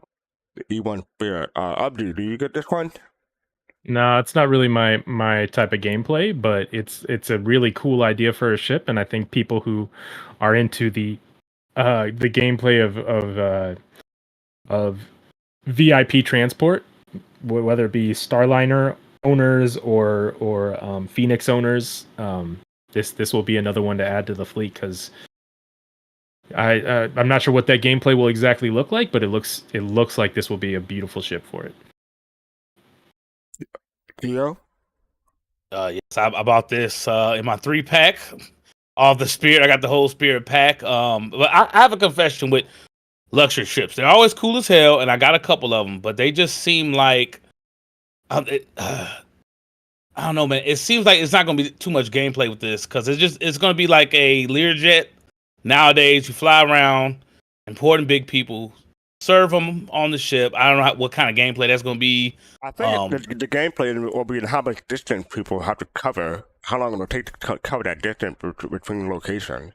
Well, not just that, but also safety and probably things like torque imbalance and all that kind of stuff, like the actual ride of the flight. Like if you make, I'm sorry. Go ahead. No, I was just saying, if you make too many fast maneuvers or fly really sloppily, somebody's going to be spilling their drink, and you might not get paid as much. Like I could see that being a thing. Major torque imbalance is in the game right now, so. Or you get a lower rating. And another thing is flying through the jump point. You have to maneuver sometimes, so that'll be a thing. So how well you can travel through a jump point may define your rating too, or how carefully you do anyway. That's a really good point. Oh, sorry. I want to be able to cook for them too. Like, hope there's a cooking mechanic, and if your food is trash, it's not on Gordon Ramsay level. They go, hey, this is trash. The drinks ain't good. So I hope there's like a little more going on inside the ship as well, rather than just flying smoothly with them. Like you have to actually serve them on the ship. Hey, do you have the Genesis Starliner on here? Okay, I don't think the Genesis Starliner on here. We have to put that in there. Who makes that Starliner down here? Oh, we forget that. Tattoo says, pretty sure E1 is supposed to compete with the Genesis Starliner, not the Phoenix. I don't see why that. I mean, Phoenix is a luxury ship as well for transportation, right? Phoenix, yes, it is, and it's 350. Yeah. But that one's already out. But yeah, Phoenix is more like a 757 or 737. I think it's more like an airliner. These are more like a Learjet. I'm on my private ship. I'm not riding with those peasants. I want to fly fancy type thing. But the Phoenix has a freaking hot tub. What That's 757 has a hot tub? No. I said the Genesis Starliner. Genesis Starliner. Oh, is sure. 77. The Connie and the E1 are going to be Learjets with like hot tubs and all the fancy stuff, right? 757 is going to be for huge groups, maybe like 80, 100 people on the ship. These are the private. So I'm going to try to drag this in here and hopefully it won't mess up. So give me a moment while I drag in. Tattoo. I think the E1 is luxury, isn't it? Isn't the E1 luxury? E1 is luxury, yes. Okay. Okay, that worked. Okay, so yeah, the E1 is luxury. The Phoenix is luxury. Some people say the $600 is luxury. I would consider that. I would consider that luxury. Yeah, but the Genesis, I don't get luxury vibes from. I mean, maybe airliner vibe. Right, so let's move to that because I just bought it up and it's a Crusader ship. The Genesis has yet another landmark Crusader industry proud history of transport design. This ship utilizes Raven. Thank you for the follow. This ship design utilizes award-winning manufacturing techniques and the highest quality parts to create one thing: a next-generation passenger ship at the price of it won't break your budget. Crusader Industries' proprietary Neo G engine technology, no idea what that is, offers some of the most efficient flight for a ship of this size. No, I don't have this. I know DK and some other people are really into this one. I do like the looks of it. I love the looks of it. It looks way better than the Phoenix. In my opinion, it looks better than the 600i. And yeah, I mean, if I were to, I wish the E1 was a smaller version of this with a similar look. I don't know, man. When I see it, it just reminds me of, like I said, the Jumbo Jet airliner. When I look at it, Yeah, it doesn't look as luxury as I was talking about, but maybe that's a thing that you get to scale. Like maybe you can say, I'm only taking passengers that will be paying this much for a ride, That way you can kind of say this one in particular is, a luxury flight because we have, accommodations that cost more, something that makes it worth paying more to get a seat on the ship. I don't know though. Well, remember, I don't know what that gameplay is going to look like. This is also an earlier concept ship, so this was made out today, and with the manufacturer design language of Crusader, they would probably make this more luxury looking, in my opinion. But this is like 2017, 2015, 2016, something like that. So this is before the E1, before a bunch of other ships. So yeah, that's my opinion. Yeah, you know what? Someone's right. There are different versions. They got an executive version. I think they want to make a bomber version too. I think, if I'm not mistaken, they talk about that. Launching people out as bombs. I'm just kidding, dude. Yeah, they got a your seat becomes a deployment. Like I forgot all about that. Yeah, they had like 2 or 3 different variants they want to do. I didn't know that. That's interesting. Yeah, an executive version would make a lot of sense to me, Shimpasta. Seriously. That's what they talk about when they were first concepted. Talk about different variants and stuff like that. So yeah, that is a thing. Hopefully it will be a thing. They may have changed their mind. Like you said, Fast Car, this thing, because you look at this now, they don't look nothing like Crusader right now. I mean, it looks cool, but I think they're going to add the newer version. They're going to add the little Crusader flair to it, especially with the cockpit, because Crusader got some of the best cockpits, so that cockpit's kind of Yeah, a lot about this is going to change. I'm really excited to see it, though. A lot of people waiting, and it has a mixer on board as well. So this one for sure has the one with the drinks with the mixer. You have to make them to perfection. Where do you think people? Maybe we don't need to talk. I was just wondering, where do you think people would be ferrying other people in this ship? Would it be in system Sol to Terra, and the more populated, the more industrialized, the more technologically advanced world or moon. Wow. In my opinion. So this would be definitely long distance, maybe. And Sol. Or between Terra and Crusader. Yeah, that could be a thing. When them insurance times get cranked up and people are going to have to ride this to get to places, I think that's going to be hilarious. And speaking of ships that are getting bigger, this is, like I said, I want to say 2016 when it was concepted, but it's $400 now. I can see this becoming $600 and getting bigger. depending on what CID does with it, in my opinion. Yeah, from 2017, that's for sure getting bigger. And they've been talking about passenger transport gameplay. I thought it was actually on the roadmap at one point and then was removed. But I could be wrong about that. But I think they're starting to think about how that would work. They're probably waiting on like what everyone else is saying, like waiting on it was, yeah, so Jade confirmed. Okay. Yeah, so they're probably waiting on server meshing just because AI stuff hopefully will be improved by that question mark. I mean, yeah, you could take this to Pyro too. So you could go somewhere from like Orison and ride this bad boy all the way to Pyro if need be. That's a long trip. This would be a scary flight. This would be a scary flight to Pyro. Hey, it's a long flight. I disagree with you there. All right, so let's move on. Out of the Genesis, the Kraken from Drake. So yeah, now we're moving on from Consolidated Outland to. I'm sorry, not Consolidated. Yeah, it is Consolidated Outland, but yeah, to Drake. All right, so yes, to Kraken is a protector of the beacon of freedom to an in and too often cruel universe. For those tasked with safekeeping citizens unable to protect themselves, the Kraken is both a sanctuary and a self-contained war machine ready to take on the most daunting adversary. Drake has flown out the rulebook to redefine private use capital class ship, attack carriers, and the very nature of personal freedom. It's nothing if not a testament to empowerment of the people. Who had the Kraken? Unfortunately, I don't. I really want one though. Too big. Too big. Okay, so who wants Kraken? Gio, do you want the Kraken just to say release the Kraken? Exactly. Now you're cooking. Release the Kraken. Oh, I can't even look up the price on this one because you can't upgrade it to it. So yeah. I want to say the normal version was 1,700 and the privateer 2,000, if I'm not mistaken. RSI credit, not Warbond.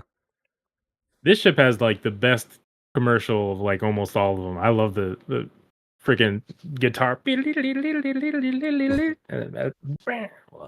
All the ships coming in and saving that little prospector. Yeah, I like it. I mean, it's cool. It's something I would grew up on. Commercial. What was that? It was a good commercial. Scotty, go ahead. Yeah, no, I absolutely. I love that commercial, and I feel like it would definitely be something I would crew on. I remember watching Starjump Grimm's video on this one, and I think a lot of people are dubious as to some aspects of it. And the one thing that's kind of the funniest is like the dragonfly bays. It has like little bays for dragonflies to fly out of. And I don't know if they're going to keep that or not. We'll have to see what they end up doing. I don't see why not. I mean, it's a big ship. It has room, as far as I know. I mean, not that it has room, but like, why would you want dragonflies? I don't know. Well, that's what they had back then. Yeah. This ship is like a real looking carrier to me. Like the carriers we have today. Like you look at this. That's a carrier. You talking about pocket carrier? Here you go, pocket carrier. Oh, you talking about here's the Dragonfly Bay right there. Yep. Dude, the model that they had in the 2018 Austin, that thing was so sick, and you could see like all the little details and like they had the gray cats riding around on it. Like, man, I wanted one so bad, but I had spent too much money on barbecue on that trip. I'm like, yeah, I ain't getting this one, not this time. Right? You should say this for another time. I love that though. That's what spending money on. And this thing got a market too on there. That's the privateer version. Yeah. So let's go to the privateer version. So the Kraken privateer is a beacon of freedom. Okay, the Kraken protector. Okay, so it had the same overview, but yeah, I don't know if they've gone to intermediate is different from this one. Like I said, this was like $3,000 more than the Kraken, but this one had the Bazaar. But when they first announced this ship, I was thinking, ooh, this is right up my alley because I had the Bandy Merchantman and I want to do selling and marketing and stuff like that, merchant stuff. But then I saw the price for $2,000. I'm like, nope, I'm good. That's too much. $2,000. Nope, that's fine. Merchantman killer, baby. So yeah, what get wrecked fast cart. What? I like again. This is the same thing with the merchant man. I'm so curious to see what it's like to actually get space on it to sell something, or what that would look like. Whether you can hire. Oh, thank you, Lord of the Drip, for the Lord bits. of the Drip. Yo, but yeah, no, I'm so curious to see what it's like. 'Cause I don't know if it'll be like empty slots that you can just say, hey, I want this NPC to be able to sell on my ship or something like that. What does insurance look like when you have other people kind of subcontracting your ship? It'll be so interesting to see what it ends up being. So we'll see. These will be real useful in places like Pyro, because you go out there, sell stuff. They don't have as many stores. That these ships will be real handy for that type of thing. People are going to be desperate to get the ammo and guns, stuff like that. But I don't know. I just think there's going to be a lot of trolling on them planets. People are going to be trying to rob these ships. So I'm going to be curious how security and stuff's going to work on here. Have your guns out, or you can't come in with no guns type thing. Yeah, this is not a 5-person org ship, I don't believe. No, it's really not. Yeah. 20 org at least, and that's only if you want it to like work 8 hours a day. If you want it 24 hours, 50-person org. But yeah, that's my opinion. So when are we going to see this ship? Y'all think? Oh man, I have no idea. 2 years? Woo! Yeah, you're real optimistic. I'm a glass half full kind of guy. There were some people who were optimistic that this would actually be coming way sooner, like with Pyro. I don't know if that's actually going to be the case. I don't see why it would. Their argument, I feel like, is because it actually was already in the game, and we've talked about this on Soul Citizens before. But it was in game at Lorville at one point, where it was actually the model was in. It wasn't fully. I don't think it was like fully whatever. Like you could go in and tour and all that kind of stuff. But it was just one of those things you could see in the background, and some people could glitch to it. ? So I don't know if there's videos on YouTube about that. Someone should send those in, because that sounds fascinating to me. Yeah, so I think go ahead. That was a blue ball tactic, I think. That is the here from Drake. So moving on to Drake, from Drake, and going to. I'm sorry, I got one more thing for Drake. My bad. Got the Caterpillar, but the Caterpillar is in game. But I want to talk about the modules from the Caterpillar. So, features that are announced to be implemented in the future for the Drake Caterpillar: command module, external entry, the tactical command module, engineering station, EVA hat, lowerable cargo bay doors, separate cargo modules, and tractor beam station. Those are the modules for the Caterpillar. So people have been looking for that. I don't know how like when you add all these things, can you have like a 50 module long Caterpillar we break for no one? Well, let's confirm here. It looks like what you just said is upcoming features, not upcoming modules. So I don't know what modules are expected for the Caterpillar. I'd really like to know, because that'd be really interesting. I think this probably was not announced, but CID may have said that they hope to put these in, basically. Yeah, I just mean like what specifically would the module have? Would it be like a science module or a? Oh, like an engineering station and stuff like that. Yeah, that's what. But those are those modules, or are those just features? Because that's what I looked up. Cargo modules. This is what I found when I was searching for module. That's what they hope to put into the Caterpillar. But yeah. The scavenger says there's a prison mod. Like, that's what I'm talking about. They say these already exist. Yep, that's what I'm talking about. There's a prison module in game? So sorry. Like I tried to find Drake modules, and this is what all I could find. But something that's on the backlog, basically. I don't blame you, because these things are usually like offhand mentions in around the verse or something like that, where it's not 100% confirmed. They're just talking about things that they want to do. But what Scavenger was saying, that the prison module was in game. Was that the one where you could rescue somebody? That's cool as hell if it was. Like I said, I haven't been playing, so that'd be interesting to know that's in there. Some of the modules, so they have like the crew module. Is that in there already? I don't think Command module, I know is in. I don't think the crew module's in, and a prison mod, like that's what I mean. Like those are the kind of things I'd like to know what the modules would actually have. Like the crew one would make sense. The prison one makes sense too, because it sounds very Drake for some reason. What the hell is that ramp module? I want the ramp. That should be automatically built in. That would be nice. So is that to get like land vehicles in there and that kind of stuff? Or yeah, I think so. That'd be useful. Yeah. All right, so sorry, we don't have too much information about the Drake module, but there's something coming down the line in the pipeline or in the backlog. So hopefully we'll get more information about that. I'm sure. Yeah, but that's the last and one. Dirk Fenrir is saying that prison module was part of the Twitch Pachenko chain back in the day. That's what I remember of it. I never did it, but that's what I remember of it. Is it still up? That's cool. I gotta try that mission when I come back into the game. I don't think is it in anymore? I don't know. I want to so that is it for Drake. So let's move on from Drake Caterpillar to Gatak Raylan. So, we just had IAE. Gatak had the release of the Sulin. That's coming back to this one, as a matter of fact. But this is the first Gatak ship.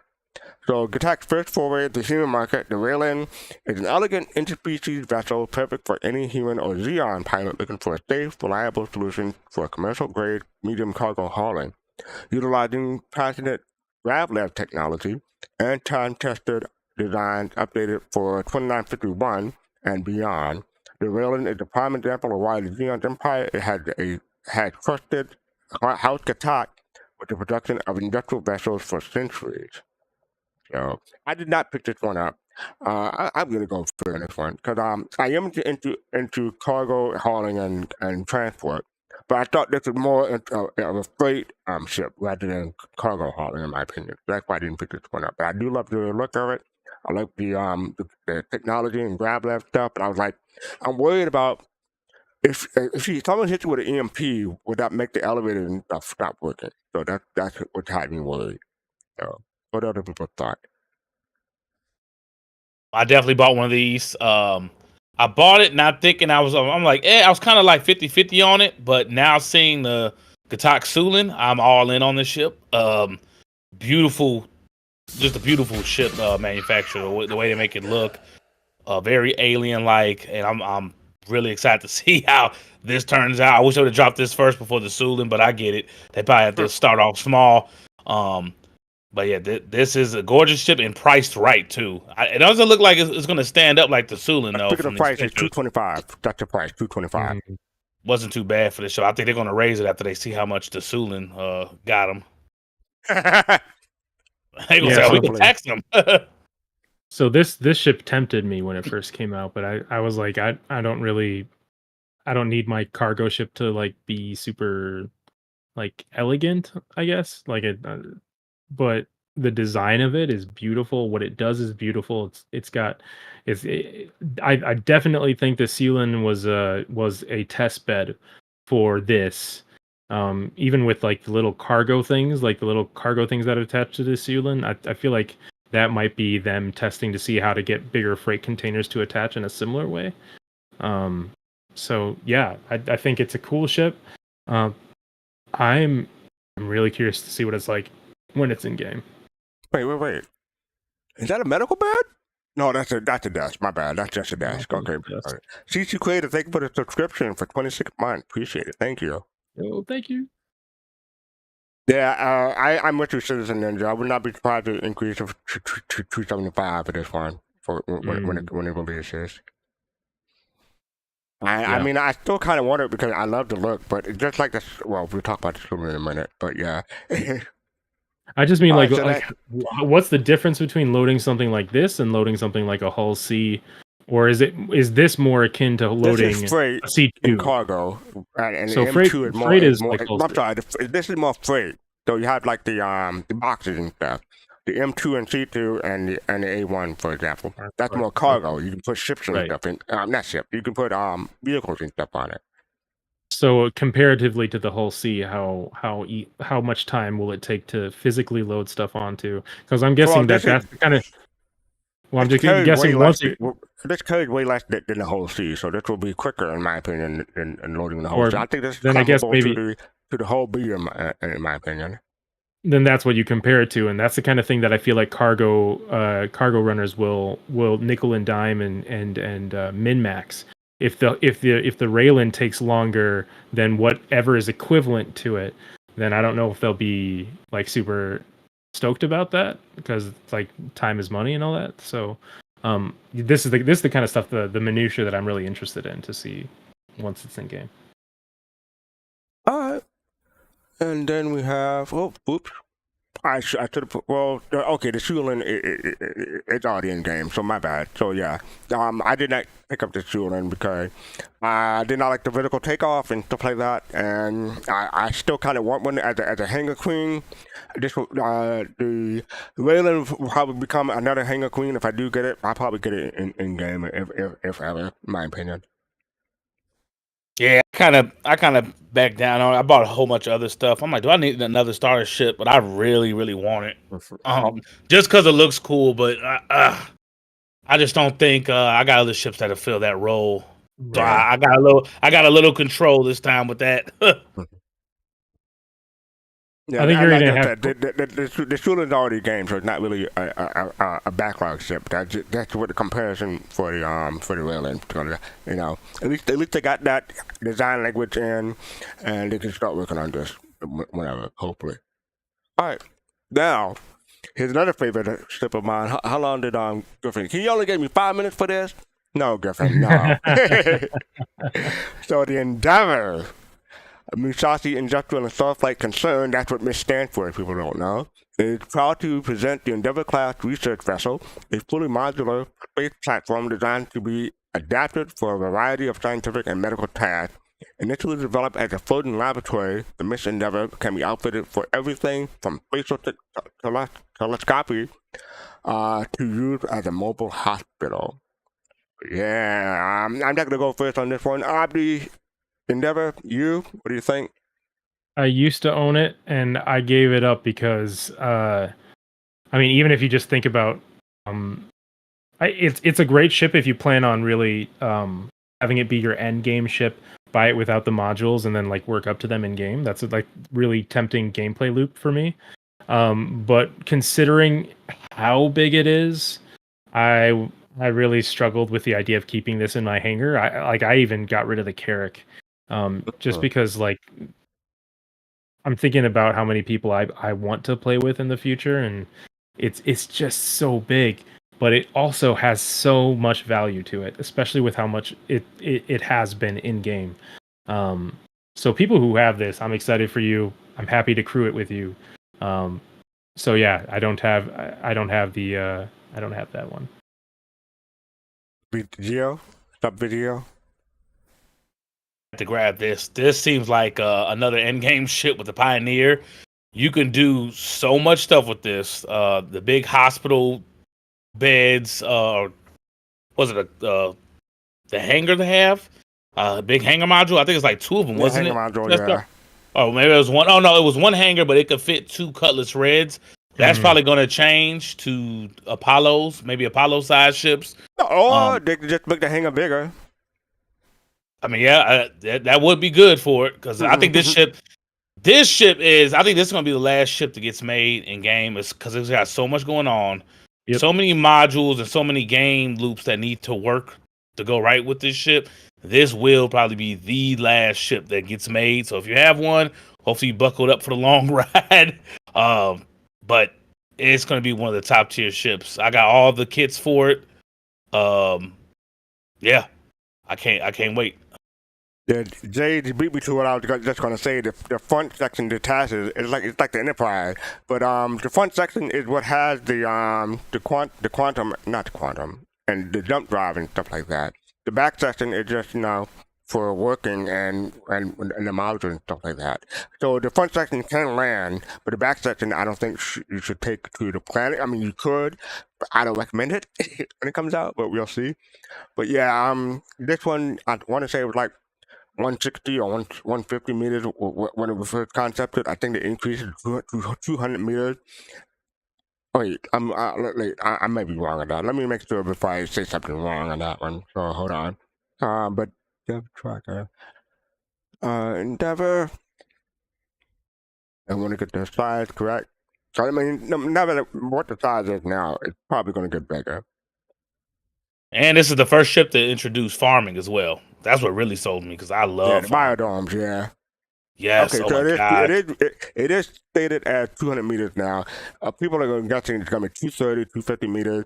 That's going to be bigger than some of the Idrises and some of the other capital ships, but we'll see how big it is. But it says it's slated at 200 meters now. When was that last update? 7 months ago. So yeah. I always I always remember this ship as being Love Machine's, where she'll be growing her botanicals. Yep. Tactical mindset. This ship, I want to say concept in 2015. This is Ben Letnick, if people remember him. This was his baby. And, this was going to be the king of, or queen of modularity and stuff like back then. So, they had big ideas, and then this became John Cruz's headache. John Cruz's nightmare. Dude, they probably hate this ship. That's what because they could have sold so many different ships. Well, they probably still can, but like the telescope and they could have made its own separate farming ship. Yeah, because this is my favorite MISC ship. Because I really don't care for MISC. I don't know. There's something about the look of the ship I don't really care for. But this one is fire. Yeah, I love MISC ships. I like their design. Just feels so weird and industrial, and like they don't care like so much about their aesthetics because they're just more focused on getting you to do the thing you want to do. And I love that, and I can see that in this ship too, that like this ship is just it's meant to do things. It's for people that do, you know what I mean? Like I like that about this one ship. thing I do hope they make that window bigger. That window's kind of small. Well, that's another reason why I don't like MISC ships. The windows are trash. The whole A looked great. Have you seen the whole A, Gio? No, I haven't seen the whole A. The whole A looks great. So, okay, so there's hope. Okay. Yeah, there is hope, but we'll see. Speaking of I like flying the Freelancer Max, even with that tiny little like strip. I like it. It makes me feel like those semi truck drivers, and you're like, oh my god, they're gonna run me over. Semi truck drivers have a better view than anything in the Freelancer. Well, I'm just saying that like you from the outside don't think that it has a view, but they know all of their different perspectives because that just means they're good at what they do, and that's kind of what I feel like about MISC. Like if you're a MISC person, you take pride in the fact that like what, I don't need the biggest windows. I don't need a Connie cockpit. I can land this thing no matter what, and that to me that's kind of cool. Oh, by the way, I should go back to the Endeavor, but I just want to say that's another great concept. CCU is 350.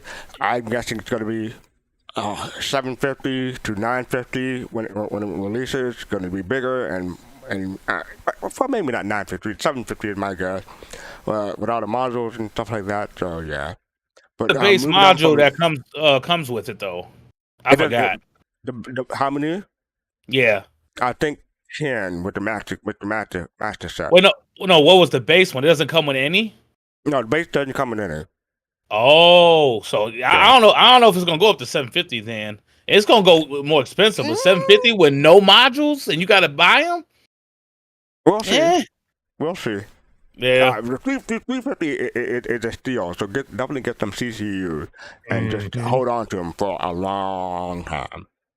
All right, so moving on from Endeavor, the Whole B. The Holy was released, I want to say last year, but the Whole B is a more rugged option, more often compared to MISC own Freelancer, but where the Freelancer is equipped for long range exploration and other roles, the Whole B is a pure cargo transport. The Whole B are often used as corporate support ship It is not uncommon to spot several in different liveries and during a single flight. So the whole B. I do have one. I bought this when it first concepted. I had the $90 one. It went up to $140 now. So yeah, the whole B. How about you two, Abdi?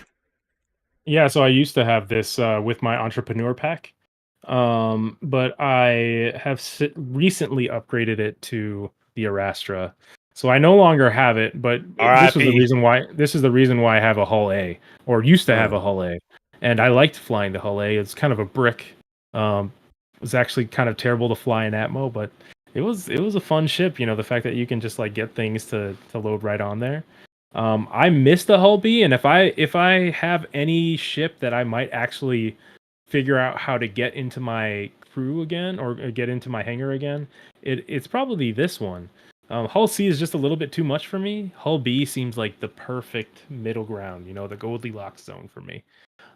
So I'll probably try to find a way to get this. The thing that always kind of confused me is, you know, how much work does it take to go from making a Hull A to making a Hull C, which solved modularity, to going backwards and making a Hull B? And can we extrapolate? I'm just saying, can we extrapolate? I'm sorry, let me finish. Can we extrapolate when the Hull B will come out based off of that? I don't think so. No. Why not? I mean, I would not put money on anything. This is CIG we're talking about. They change their mind and have different priorities. So yeah, I would not base anything off of that, but in my personal opinion. Well, the reason why I do that or do say that is because they're doing something similar with RSI, where they're starting on something and using that blueprint to kind of help them, you know, make the things as they get bigger. They already have a small, they already have a large. How much work would it make to make something in between? I mean, you could say that for a lot of ships in the pipeline or in the backlog. So yeah, I mean, I don't think you could say that. Oh, I'm sorry. That's my bad. But in my opinion, trying to set expectations based on those is a recipe for disappointment. That's my opinion. Go ahead.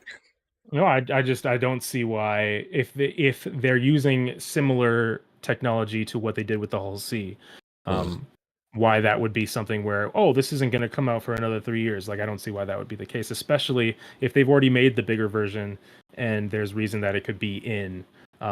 Yeah, that's what I'm saying. 2010, like it is more of a smaller Hull C. So they have both technology for the smaller version and the larger version.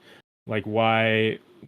What would it need in order to get from the Hull C to a Hull B? And is that a ton of work? I'm sure priority from CIG, in my opinion. Priority from CIG. But if it's a low lift, to get money, like I don't see that. That is weird how they skipped over B and went straight to C. Like, I don't have a C than a B, in my opinion. I think it's a technology. And the C is supposed to be the most popular ship in the verse. Like that's in the lore. Yeah, but I'm talking about like in terms of what it's trying to solve. The C actually solved something for them. The C solved modularity. So it makes sense that they worked on that because now they can do modularity for other things. Did it solve modularity or did it solve some other stuff? It solved modularity. Okay. All right. 100%. Wait, the whole C's modular? Nope, it's not. But it solved modularity because the way that it brings out the middle part, the spindles. Yep, the way that it brings that, it had to basically say that this is like almost two different ships or something like that. And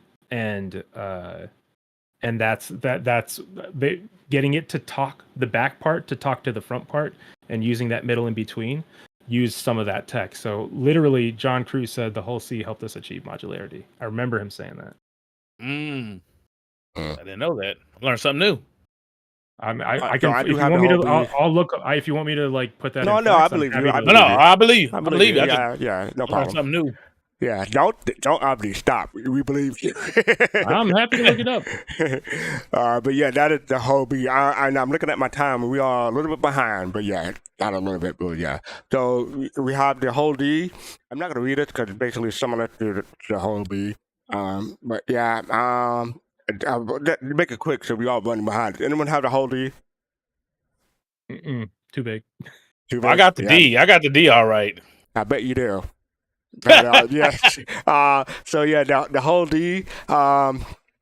I remember this is a long time ago, 2014, no, 2015. It got to be 2015. That's when the concept. But our good friend, gray-headed gamer, used to do cargo videos for Star Citizen, and he would do cargo comparison videos. And he had this, I think it was set up in, I want to say Unreal, but he would have cargo comparison, like, to help people visualize how much cargo a ship would have. And he said that he worked on this so long that his butt got sore, and I was like, "Yeah, the whole D made your butt sore." That's really funny. That's my joke. Giggity. But yeah, the whole D. I don't know when this is coming out. They increased the price. Let me just put up all the holes so I can get the price real quick. The whole B is 90, 140. The whole A is 90. The whole C is 500. The whole D is 550. That's gonna go up. And the whole E is 750. I think that's gonna go up. But yeah, speaking of the whole E, no one had the whole D, so I'm guessing none of y'all had the whole E. I looked at this thing and I'm like, no, that is too big. I skipped the D and went straight to the E. Oh, I got the C and E. You got the E. You got the E. Yeah, I upgraded. I don't know why I bought it because. So I think originally I bought it because at the time it was the only ship that you can like transfer your ships across the verse. So you could pack up. It was like a F7. Oh, this is before in the concept. The Liberator. Yep. I forgot, and I bought a pack. I forgot what I upgraded. I'm gonna have to go back and look, but I upgraded one of my ships to the whole E. I'm like, yeah, it seems like a hard ship to. Maneuver. I end up buying it anyways. That looks crazy. I mean, look at the thing. 372 meters, cargo capacity 98,304. That's almost 100K cargo capacity. Yeah, no. That's gonna be a lot of money. I can't believe it's only a 5 crew to even, work that huge ass ship. That's what it says here. That probably will change. It might for that size. But yeah, I grabbed the whole E. I don't know why. I don't know what I'm gonna do with it. I'm gonna rarely bring that out for that's a little queen. What did you call it? Hangar queen. Hangar queen. Thank you. That's a little hangar queen right there for you. You can't whip the E out like you whip your D out. Oh my god. Oh my god. Ladies and gentlemen, SubVeGio. Ladies and gentlemen. So yeah, that is the whole series, and I mean, like I said, how hard we can convert the whole C to the whole D and then the whole E.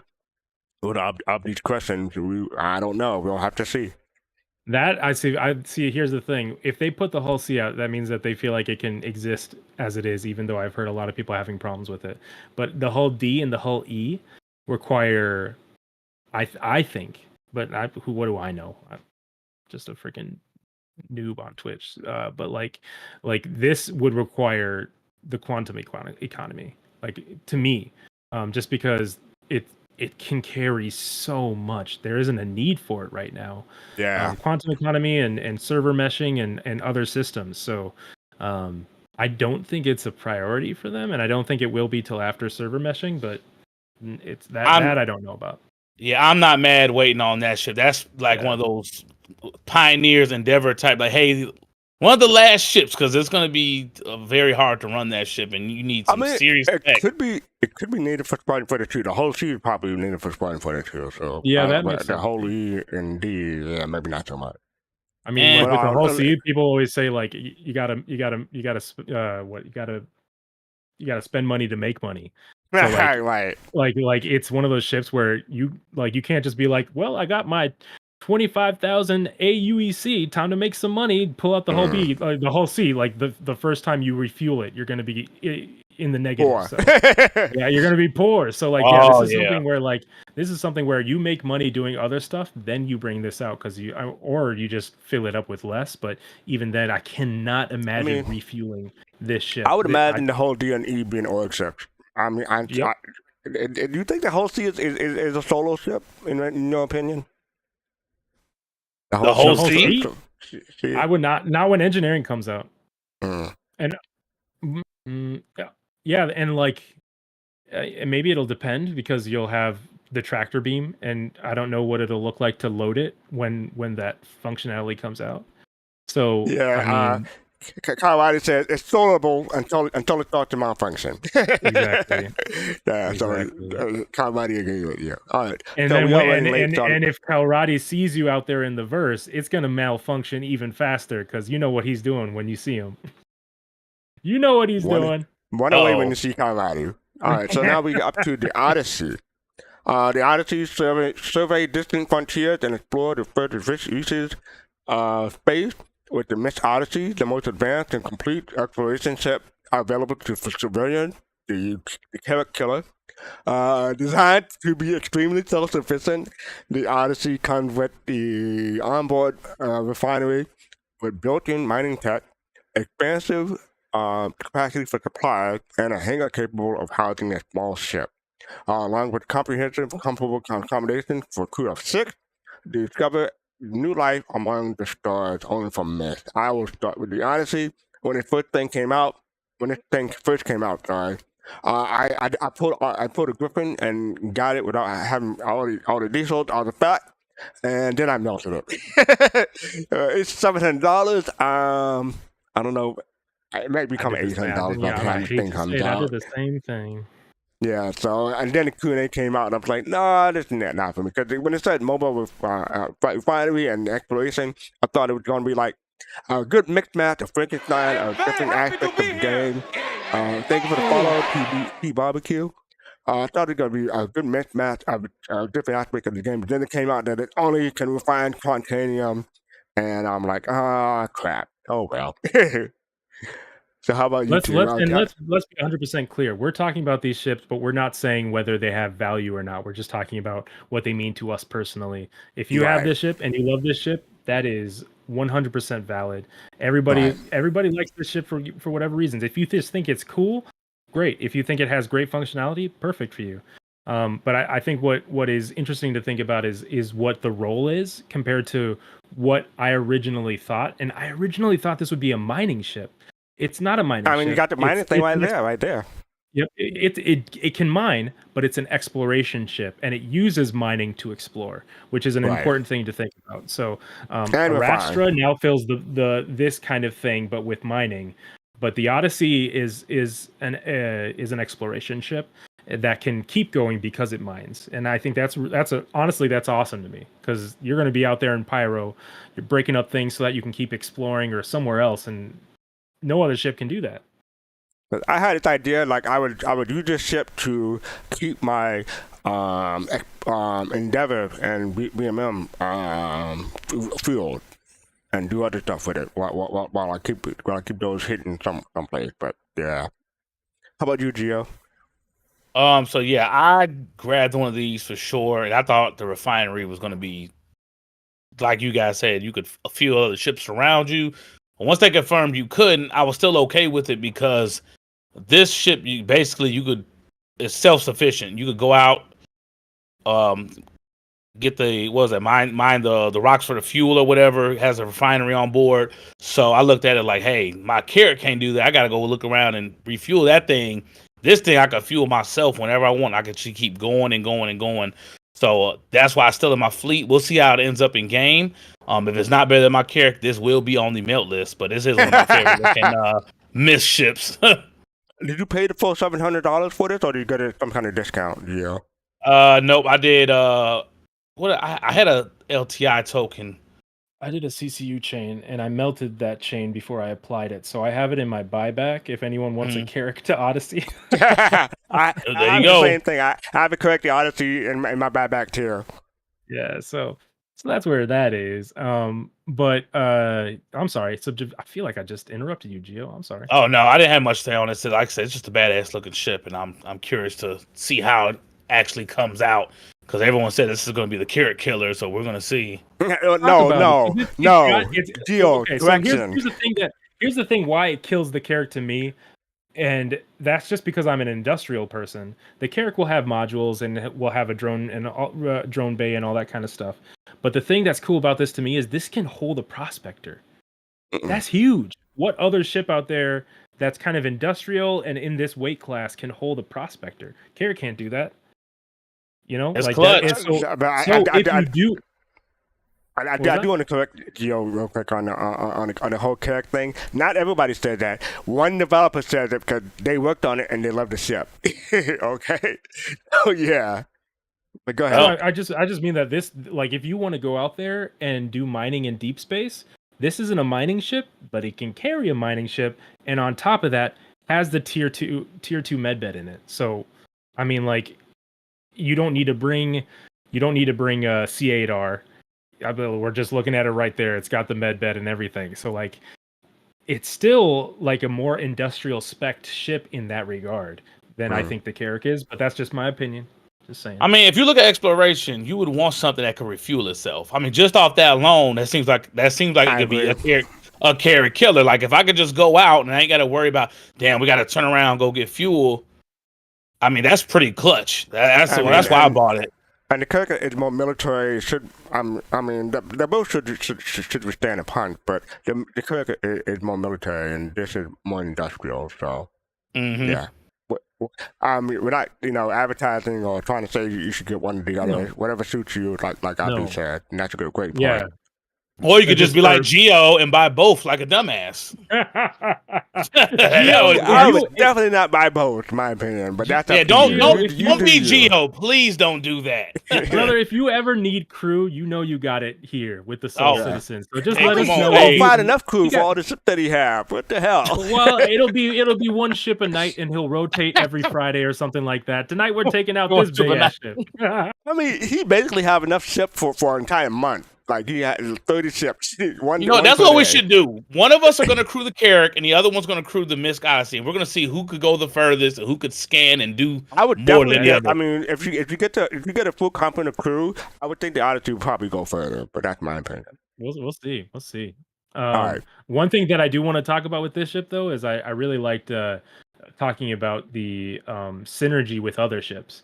I feel like I was talking about it back in the day with Jade. Like, this was a good ship where you go out exploring, you maybe bring your prospector in the hangar, and then someone else brings their refinery ship, whether it be the Galaxy or something like this. Like, this can pair well with other ships depending on what you want to do. So all right, so we have about 6 minutes left and 16 steps to go. So. Holy shnikes. Are you serious? This might be going a little later, then. That might be going a little bit longer. But Gio, thank you for coming on, Gio.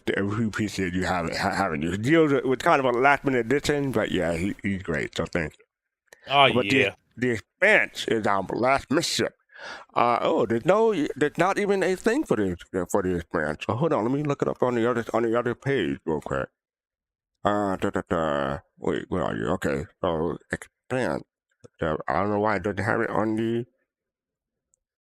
that page. Hold on a sec. Find it. Oh wow, it's even blank on the matrix. So yeah, they're you want to know why it's blank? It's blank because it's useless now with the Astra. That's why it got nothing on there. It's not useless.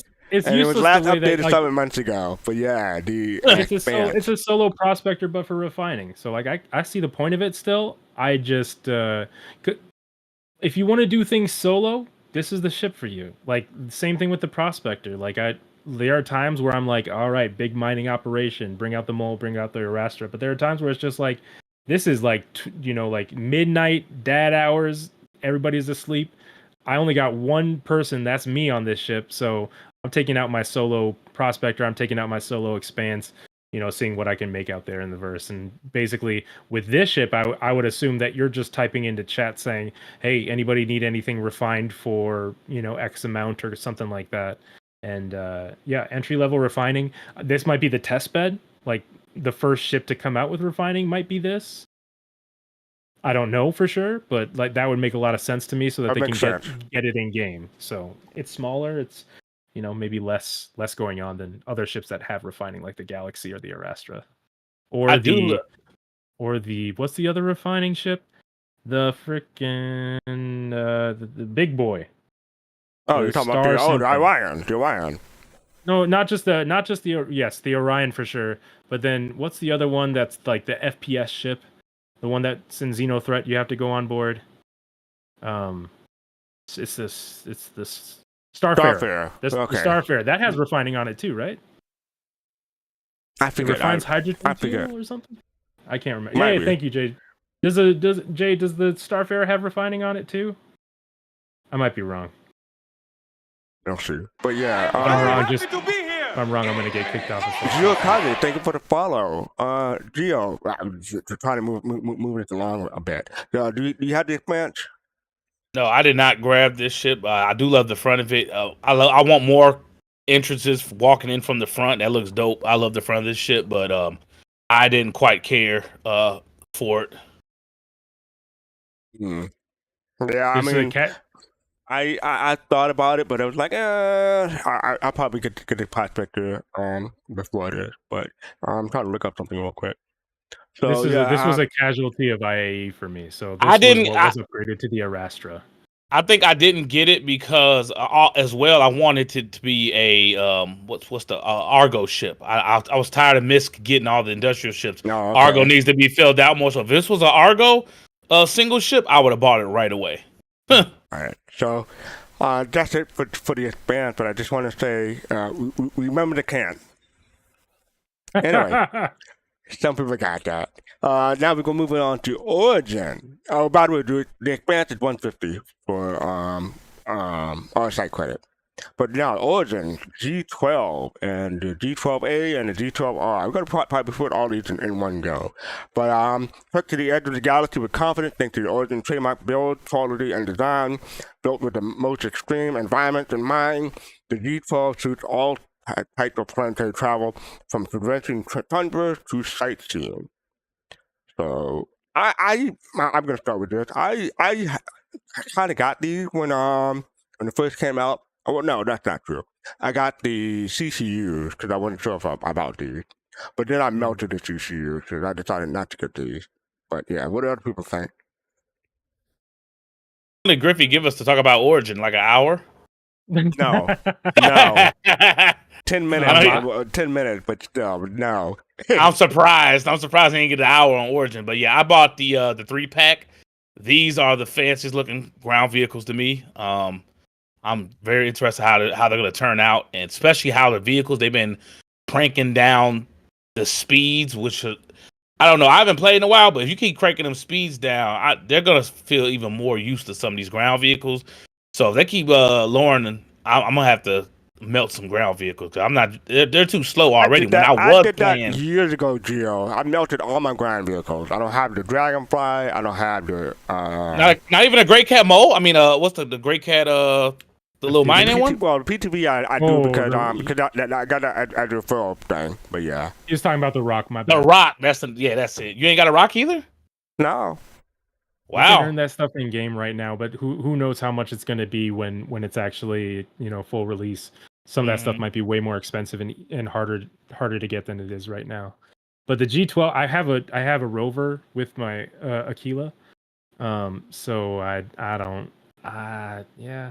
not a luxury person. I don't know why you would need a luxury ground vehicle. I have the Lynx rover with the No, I don't have the Lynx rover, but I do have one separately. Okay, I do have a ground vehicle. I have the Lynx, because that one I just left the Lynx, but I do have one, so I take that back. That Lynx was fancy, huh? Yeah, but I mean, if I were to get one of the G12, it might be the G12, the base model, or the G12R. I'm not interested in the military version, but the racing and touring, because I have a cargo. Yeah, but we'll see. I mean, I'm not really sold on the looks of it. It doesn't look Origin to me, in my opinion. I'm pretty sure when it comes out, it'll look different. But yeah, it's got sleek design language. If you go to the other one that isn't for racing, I mean, like even just that concept art picture kind of looks. It reminds me of the X1. It reminds me of that sleek design language with maybe a little bit of lighting on it. Speaking of the X1, that is deck next, because we can probably combine those together. Welcome to the next level with the X1. Origin Jumper, new high-performance open canopy vehicle. Built from lightweight polymers, the X1 takes speed and agility to the next level thanks to its seamlessly integrated engine technology and joint vector thruster placement. Innovative design and top-quality engineering weave together to create the flight experience like no other. And these come in 3 variants: Touring, Velocity, and Force. It's hard not to think about the drama recently about this ship when I look at it. I think there's a lot of people who are a little disappointed with how it's coming along, but we don't know what the final's going to look like. Yeah, that's how it used to look, Jade. Yeah.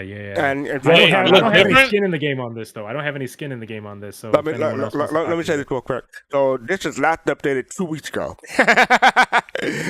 So yeah, they did some redesign on this stuff, and yeah, some people are not too happy because the seat was leaning forward in the concept, but now it's straight back in the redesign and other stuff. They had you're sitting on it like a Harley. Yeah, well, yeah, you could say it like that, but yeah, it's not completely enclosed anymore, or is that not true? Maybe we haven't seen up to date stuff on it. I don't know. I know that the last what was it called? The in the weekly newsletter, the last sneak peek was of the X1, I think. Right. What? I gotta go back and look. I don't know how I missed that. It's the interior of the X1. Mo Liqua, thank you for the follow. Appreciate that. Yeah. Jay said it's never completely enclosed. I was wondering. It's never completely enclosed, but had like a windshield, so it gives you some protection. And I think this one has a shield. Let me look at the system. We power plant. Yeah, shield generator. So yeah, vehicle shield generator. And the Force, that the Force? Yeah, the X4 and Force has two shield generators. The other one just have one. Let me see what the prices on these things were at the moment. I wonder if that's why it took so long to get in game, because they had to remodel it. The X1 is 40, the X1 Velocity is 45, and the X1 Force is 50 US dollars. All right. No, I think I'm going to move on because OSI had quite a few, and that was the Origin stuff. So they had to cover the G12 and the X1. So hopefully people will get those soon. I think the G1 is coming soon. At least that's what they announced, but we'll have to see. It was on a 12-month, in the next 12 months. Right. Yep. The Velocity Force. And now Polaris from RSI. This is another old concept. I want to say 2015-ish or 2016, I forget. But the Polaris, is a nimble Corvette-class capital ship that packed a powerful punch with armament of turrets and torpedoes intended for use as both naval and patrol ships and to serve as a flagship for military operation. Polaris has the capacity to perform search and rescue operations, light strike mission, and general security patrol. The Polaris includes facility to repair, rearm, and refuel a single fighter, light bombers, or support ships. And do you have a Polaris? No. Not I'm not much of a big combat, like big ship kind of guy. The biggest combat ship I own, and the only combat ship that I own, is the Vanguard Harbinger. But this ship seems like another great ship for an org or a group. Definitely. The fact that it has a hangar bay for a fighter for repairing and refueling, like this honestly, and then that sneak peek that we got at CitizenCon. I bet people are jonesing for this thing now. How about you, Gio? Yeah, my mouth was open at CitizenCon watching this bad boy in action. I can't wait. I think this was like one of my first big ships I bought. So this thing's been a long way in the making, and it's on the 12-month roadmap. I think it was on there, wasn't it? So I believe so. Yeah. A lot of people are hyped with this. It's the torpedo boat, basically. So we're gonna see how this turns out. I mean, ships that can wreck. I know they showed the video of it wrecking the Idris. I don't buy it reckon it that quick by itself, but we'll see. Yeah, it just deleted like a third of that ship, just like, and it's just No like way. they took a little melon baller and just kind of scooped out part of that Idris. I mean, it looks like people are gonna get the Polaris before I get my Ben and Messer, and I'm not happy for them. No, not bit at all. Not a bit. Not better. Yeah, it's the Nope, Polaris. not at all. Next up is the Perseus. This is the oldie but goodie. When OSI set out to make the definitive model statement and the persuasive prevention, that's a mouthful, they looked into the old past to the historic gunship designated the Perseus. Capable of shredding subcapital class Goliath, the mere presence of a Perseus gunship and a blockade or patrol squad is enough to make your most aggressive enemies think twice for engaging, just like its vintage namesake. I don't have a Polaris. Anyone else has a Polaris? I'm sorry, Perseus. I get those names confused too, man. I always get them like. What is it? What is up with RSI and Septic start with P? They like peepees. What can you say? I caught it right into that one. Yeah, you really did. You went right into that. I caught it right into that one. Gio, do you have a Perseus? Oh, sorry, go ahead. I was just gonna say I don't have this ship, but my friend recently, like one of my IRL friends that I backed this game with back in the day, he just upgraded his 600i to this Perseus, and he is really, really stoked, and I'm stoked for him. This seems like a good ship for like 5 people, which we have in our friend group that has this game. Like seems like maybe a decent amount for us to be able to crew it. We'll need a little bit more, I think, but it's a good one. Trying to get the specifications for this thing up. 100 meters, 50 cargo, minimum 6 and max 6. So yeah, figured. Okay. Minimum 6, max 6. Yeah, that's what it says. Hold on, let me see if I can find the price for this thing. Perseus. I think this thing was like 600, wasn't it? 675 now. Might have been 600. Might have gone up, but yeah, 675 now. Such a random number, 605, huh? 675. Oh, 675. Gotcha. Yeah. Yes, I have one of these as well. This is a big ass gunboat. It reminds me of some of the military ships in the Navy I see now. That's why I was like, I gotta have one. But yeah, another captain on my fleet. What are you going to do? Fly with this thing? How are you going to find people anyway? I have no clue at this point. I just got so many frigates and capital ships. I don't even know what I'm gonna do with them. Like I said, if you need someone to pilot, I'm happy to help anytime. I'm gonna just help Abdi all the time. Like, yo, Abdi, I got a spot. All right. So we got the 2 Apollos variants. Got the Apollo Triage and the Apollo Medevac. This is the Medevac, along with superior armor and dual missile rack. 2948 Apollo Medevac ship pays homage to the classic 2910 film. Astromedics, back for the brain with livery and that accurately reaches the headlining Cathara. Okay, that's a mouthful, but there's a whole lot of words in that. But okay, this is the Medevac. Either you had the Medevac or the Triage. Either you had one of those. I don't, but I think Yo-Yo Meg does. I think this is one of the ones that she's super interested in. So, yeah, I think it's super cool. That's your cup. Buy the mug. That's my cup. Yeah, that's my cup. Apparently, that's the thing I say too much. I love that RSI design language is somehow merged into this. With the cockpit, and then also like the what are they called? The little what are they in Star Trek? They talk about the little engine things on the sides, but nacelles. Nacelles, yeah, with the nacelles, I like that that's on this and that it made it onto it. And then the other thing that I think is really, really interesting is the pods that they'll use to retrieve people and bring them in. I think that is probably gameplay that's holding this back because that's so new and will probably require some physics stuff, and I don't know how exactly it'll work, but it'll be cool. I believe these are the carriers you put people in to carry people back and forth. Yeah. anti-grav, but yeah. That'll be nice. Hopefully they'll work better than those med beds that we have that people pull around and put in stations and on stairs and all the places that they shouldn't troll actually people by be. putting them in the way. Yep. Gio, how about you? Yes, I definitely grabbed one of these. I got rid of my Cutlass Red for this thing. It's one of my favorite looking RSI ships. Which one did you get? I think the white one. That's what the triage, right? White one? Okay. Yep.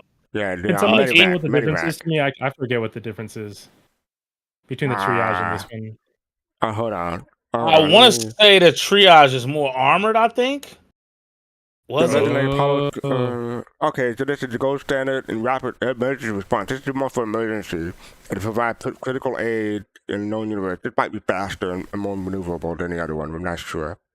I just saw I had the white skin. It was like more exclusive than the other one. I'm like, oh, well, I'm buying that one. All right, so yeah, 2010 says it's like supposed to kind of maybe go in, maybe more like in the middle of engagements and firefights, and maybe more armored for that reason, and can maybe tank a little bit more damage so that it can get people out of hairy situations. That makes a lot of sense to me. That sounds. One has a medical drone. Okay, they both have drones. What, okay, for real? Oh, they both got drones. I'm about to say. I don't have any You're about to ships melt with a something and get medical the bed. other one. Wait. I already got the triage, so I'm good. All right.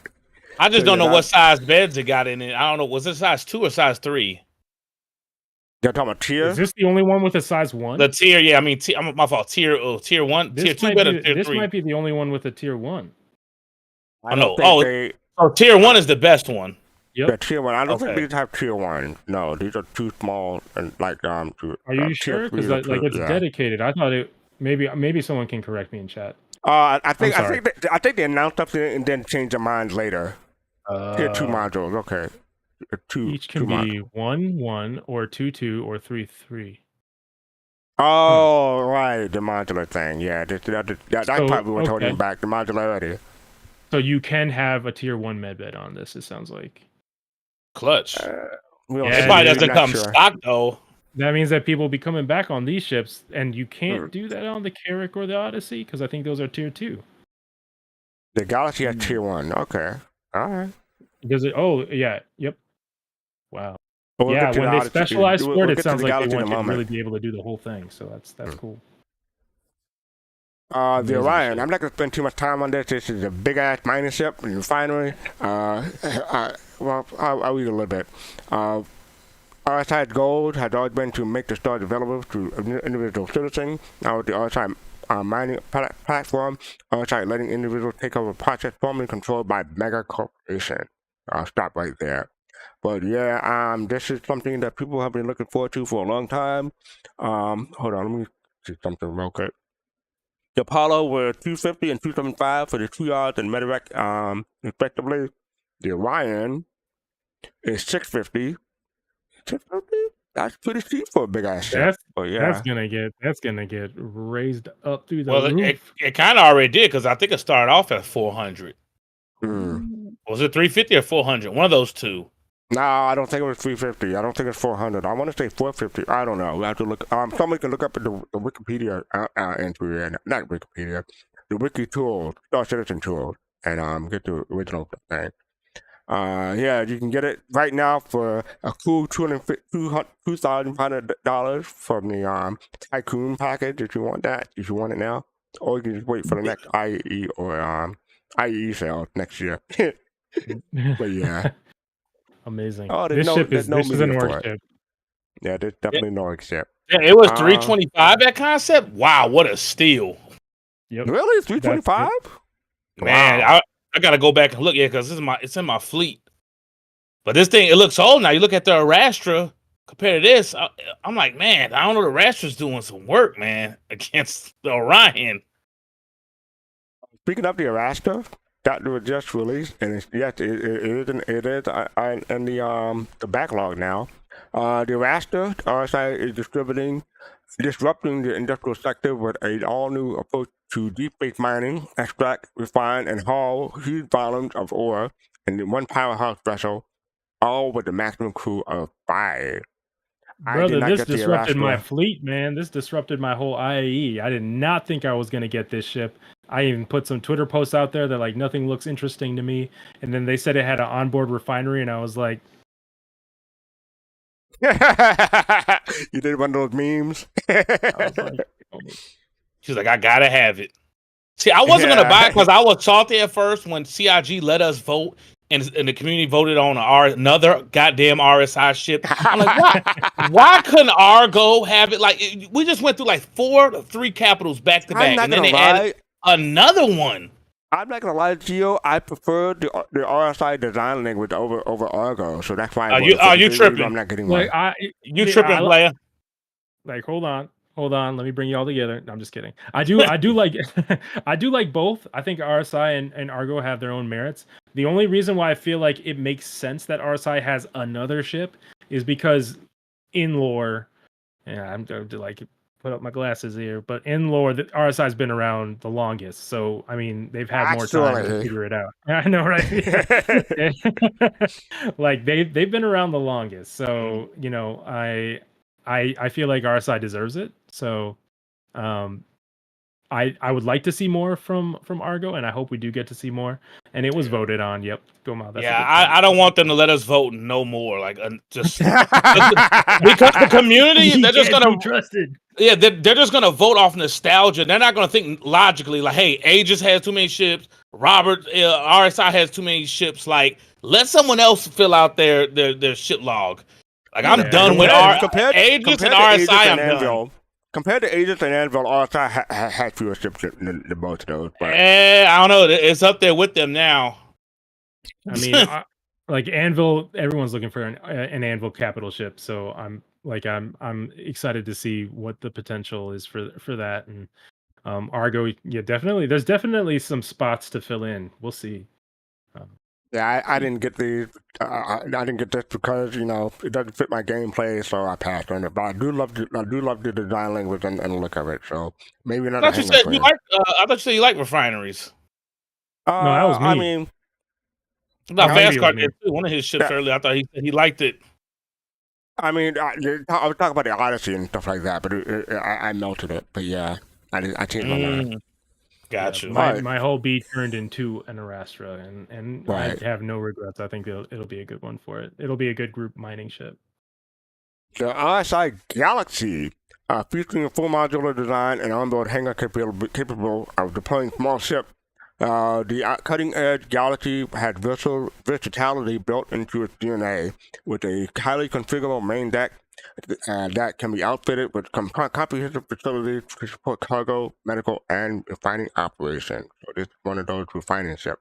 I call this the Odyssey killer. I see That's that. just me, though. That's just me. Yeah, how about you two? Gio, do you get the Galaxy? Absolutely, and all the modules. All of them? Even though it looks just like a Perseus. The front end, so the other one, yeah. It's way less armored, and it's way less stocked, I feel like, in terms of defense. So I see the place for this. This is a Swiss Army knife ship. Mm-hmm. It can do a lot of things. We've known from the jump that it could do 4 different things: cargo, refining, manufacturing, and the 4th one is medical. So we've known from the jump that those 4 things were possible, and we know that there's potentially more. And I mean, to me, that makes this ship. This is my endeavor, basically. This is the ship where I only have 1 module, and I'm planning on melting it because this is the ship that I want to work towards buying modules in-game with in-game money, so that I can take this eventually, put it somewhere, and start building bases for myself and my friends. So, really excited for this ship, but. We'll see how long it takes to get there. And this one on the 12 months map too? Or was I seeing something? I gotta look back at that thing. I gotta look back on it. It might be. I'm not sure. I don't remember. I don't recall. That's what I don't recall. I thought I saw a ship that was shaped just like this. I'm like, that'd be clutch, especially with the modules and stuff throwing That's it the in problem, though. This looks just like the Perseus and looks just kind of like the other ships. So it's this one had more of a Star Destroyer feel, in my opinion, than well, they both kind of look like a Star Destroyer, but it does have nacelles a little bit, I guess. Yeah. I wish they would have threw the refinery on here. I think that'd have been a nice module to have. They do. It is one on it? That's one of the 4 things that we know it can do: refining, medical, cargo, and manufacturing. Oh yeah, the base building. Yeah, the base building. Oh, so no, it can't. Yeah, mining though. Because refining is one thing. Mining, yeah. I feel like they could have made a mining module. That's what I meant.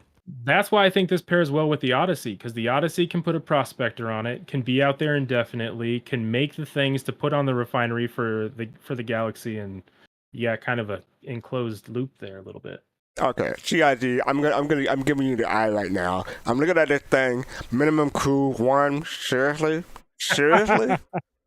Oh my gosh! That's lorem ipsum text, man. That's lorem ipsum text, man. That's placeholder. Who bought that? Believe in that. Probably more people than we wanted. Probably, I agree. Boy. All right, so that is the Galaxy. You have a couple more from we have one more from RSI, but just used Mark II. This was just concepted at CitizenCon, so I'm going to read the base one for the EI. Ready to ferry a whole new generation of travelers across the universe, the Zeus Mark II pays homage to the classic ship that launched humanity into the stars in 2140. With the focus on the exploration, the Zeus Mark II ES features the robust radar package for making discoveries along with the weaponry and shielding. Let me get the other two in here real quick. The Zeus CL. The Zeus CL features additional cargo space and a tractor beam for holding large volume of freight. And finally, the Zeus MR features an EMP device and quantum dampener to neutralize hostile forces. So let's cover all those in one go. So the Zeus, Gio, you got the 3-pack? I almost went with the 3-pack. Almost did, but I got rid of my Cutlass Blue because I felt like I'm not going to use that, so I upgraded the MR to the MR. Then I'm looking at the CL because they said that's probably the smallest ship that could go through jump gates. But then they said they're about to change the jump gates pretty soon, so I don't know if I want to buy it. I got into the 7th to make up my mind because it's still on sale. Let's get a CCU. Let's get a CCU. I just might buy it with cash because I'm gonna get that paint too. So I might buy that one War Bond. I don't think I need the ES. But yeah, the other two definitely I have to grab, and I love that paint job on the CL. Mm-hmm. So if I didn't have an Aquila, then I would have the ES. But I love the Aquila and I can't give it up. It comes with a Rover. It comes with a Merlin. Perfect size for me. But if that ship didn't exist, I would definitely go with the ES. It's like perfect size, crew complement. The idea of exploring in something that's this size sounds really cool to me because the Carrack is just too big for an exploration ship for what I want to do. And this to me seems like a really nice compromise in terms of if you're looking for a smaller exploration ship. And it's much cheaper than the Aquila, right? Yes, it is. I was just gonna say the price, so you that's a nice segue. The Zeus Mark II ES is $150, the CL is $150, and the MR is $190. So yeah, if you're looking for a smaller exploration ship, this would be a good one to go with. Or a smaller cargo hauler, because the Zeus CL carry 128. If I had a choice between the CL and the C1, the Spirit C1, I went with the Zeus CL because it's like $40 more and can carry almost double the cargo. So that was my pick. And like SubVeGio said, it should be the smallest ship that can travel in small wormholes, but we don't know if they may change that. Yeah, that's what they said. Is changes coming to it in 4.0 on the Q&A. So. Right. All right. So that is the last RSI ship. We made it. We have a couple of more. I'm just kidding. We have a couple of more. I'm just kidding. So, and then we're good. The Ranger from Tumbrel. I'm going to cover all 3 of these in one go.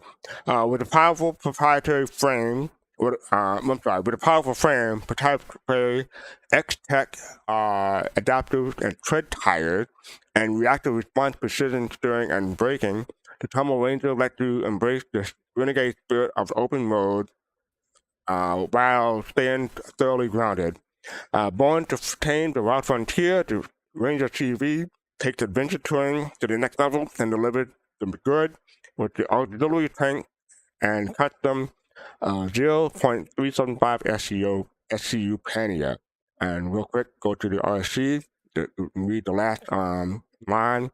Put the helmet down and pump up with the adrenaline with Ranger RSC, tuned for maximum speed and fun with advanced propulsion and chassis technology. And finally, the TR. The adventure doesn't always go as planned, so the Ranger TR comes equipped with a dual weapon mount to make sure that you're more than covered. So yeah. I'll start first. When it first came out, I bought the 3-pack. Not gonna lie, I loved it. I loved the look. It remind me of the Batmobile Batpod when it transformed into the 2-wheel cycle. So that's what I'm hoping for. I'm hoping that I can go into the wall, go up the wall, and then turn around and fall down. That's what I want. GID, make that happen, please. So yeah, the Rangers. I like the Rangers TV and the Ranger Racer. The TR. So yeah, no, it's not RC for the racer. Anything I would have the TR. I think just for being able to defend myself, maybe. Mm-hmm. But again, like Moriar the Chosen said, definitely something I would buy in game, just because it seems like it would be one of the easier ones. Hold on, I think the stream went offline. Can you hear me? I think we're back. I still have it up.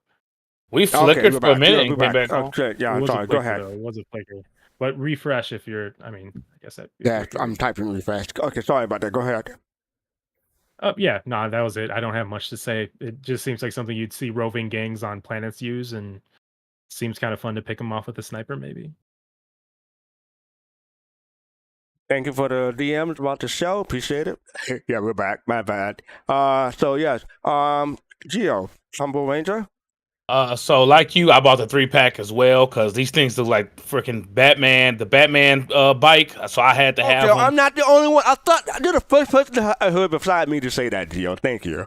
Yes, I was like, oh, I'm about to be Batman. And I also like the vest that came with it. Oh yes. Oh, I was like, I'm about to get my Sons of Anarchy on in Star Citizen. I can't wait. Sons of Citizens. not only the vest, the concept came with the vest and a backpack for cargo. Carrying stuff on your back. So that also suckered me in. I'm like, yep, I gotta get the whole pack now. So I still have the thing in my backpack. If I would buy anything vehicle wise from my buyback other than the link that I already have, it would be the 3-pack that I have. So every time I'm looking at it, I'm like, it tempts me, but I managed to not buy it back. But yeah, sure, yeah, no, I can see that. And when it actually comes out, we'll see, because I feel like people are going to be super into, like, especially if we have roving NPCs on planets. This will probably be a fun way of traveling around. Maybe not the fastest way, but a fun way. Right, definitely, yeah, fun way. Because I mean, that's one of the reasons why I like that. I mean, I also had that Acura feel with the Acura bike. That's another fantasy some of us have. And we got roads coming. Someone mentioned earlier in chat, we got roads coming. So if you're concerned about the terrain that we have right now, know that when this comes by, we might already have roads. So where we're going, we don't need roads because we're going to talk about our last ship, the Suntucky Eye. How do you like that one? Harnessing the power of next-generation Xeon flight system, upgraded with the dual vector thrusters and a daunting weapons package, APOA has crafted a fighter that retains the nimble dexterity and tight handling the brand is known for, all with the added ability to pack a virtual wallop, a serious wallop, when the serious situation calls for it. Welcome to the future of spaceflight, courtesy of Xeon Empire and APOA. Geo, welcome back. You're there? Can you hear us? Yes, I can hear you. Check 1 2. You have the guy? No, I saw this and it looked like the what was it, a Cartual, and it just seemed like they didn't really try to I don't know, it just seems like a little bigger version of the Cartual. I just wasn't sold. I'm like, it's okay. So I wall is a light. You're right. Okay. I think we cut out again, did we? Oh, we did. No, you did. Oh no. We're back. You hear me? I mean, I hear y'all, but I'm talking about on the screen. We're almost at the end, so just bear with us. We're almost at the end. So sorry about that. You people. Oh my God, really? Anyway, so you were saying about the Syntech guy? You didn't like it because it reminds you of the Cartual. Yeah, they didn't. I think they should have changed the design up a little more, make it a different ship. That would just seem like a lazy concept to me. I think for people that want to RP alien stuff, this is a nice ad. It's not for me, but I don't often buy fighters, especially if they're medium or light, with money or anything like that. That's a thing that I feel like is for in-game. But in terms of aesthetics, if people want to go hard into that alien look, this is a cool one for that. Because, I mean, the engines, the way that it transforms when landing and all that kind of stuff, this is going to be a cool one. Oh, they got the coolest controls too. They got the little boo ball controls, whatever they are. Yeah. I'm like, dude, those are dope. I just heard what Gio said. I'm not going to agree with that. Sorry. Nope.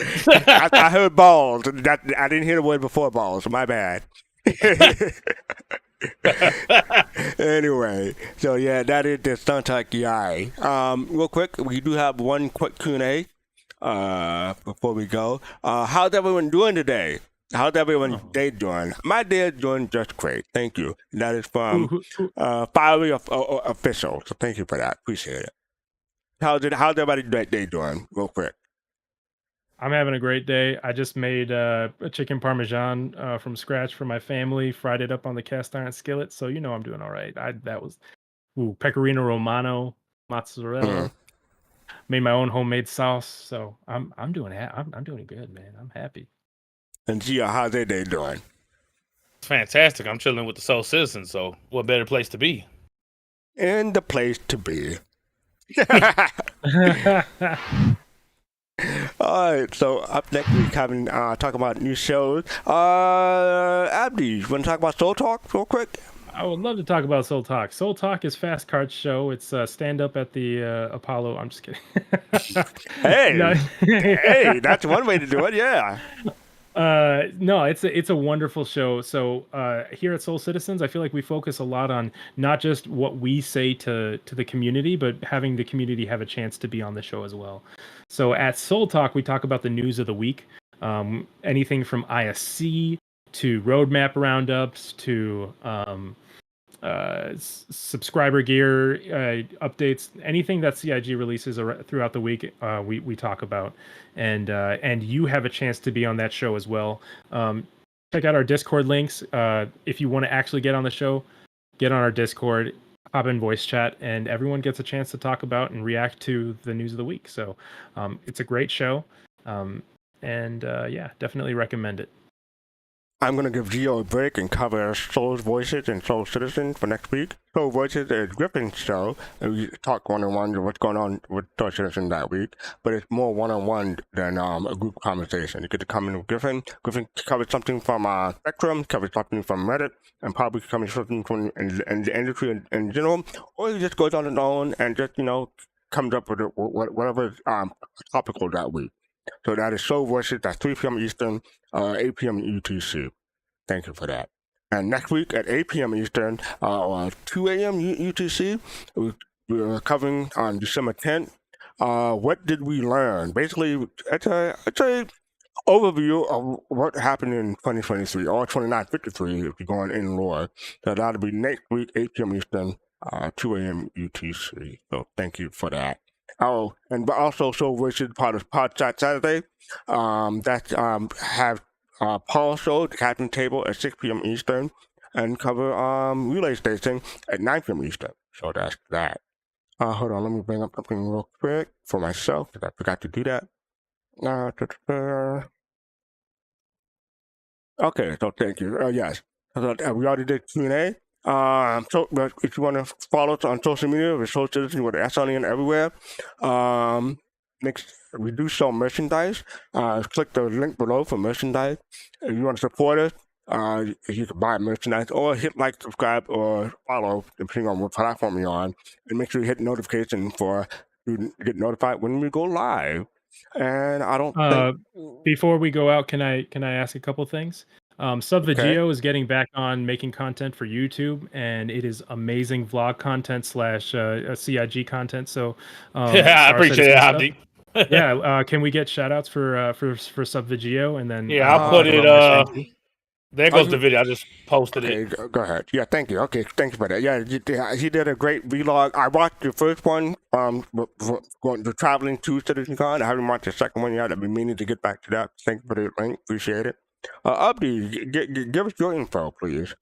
Yeah, so I also stream on Thursday nights. I play Star Citizen, but I'm also an illustrator. So every now and then, actually, I think our next stream will actually be purely an illustration stream because I got a bunch of emotes to work on and some commissions too.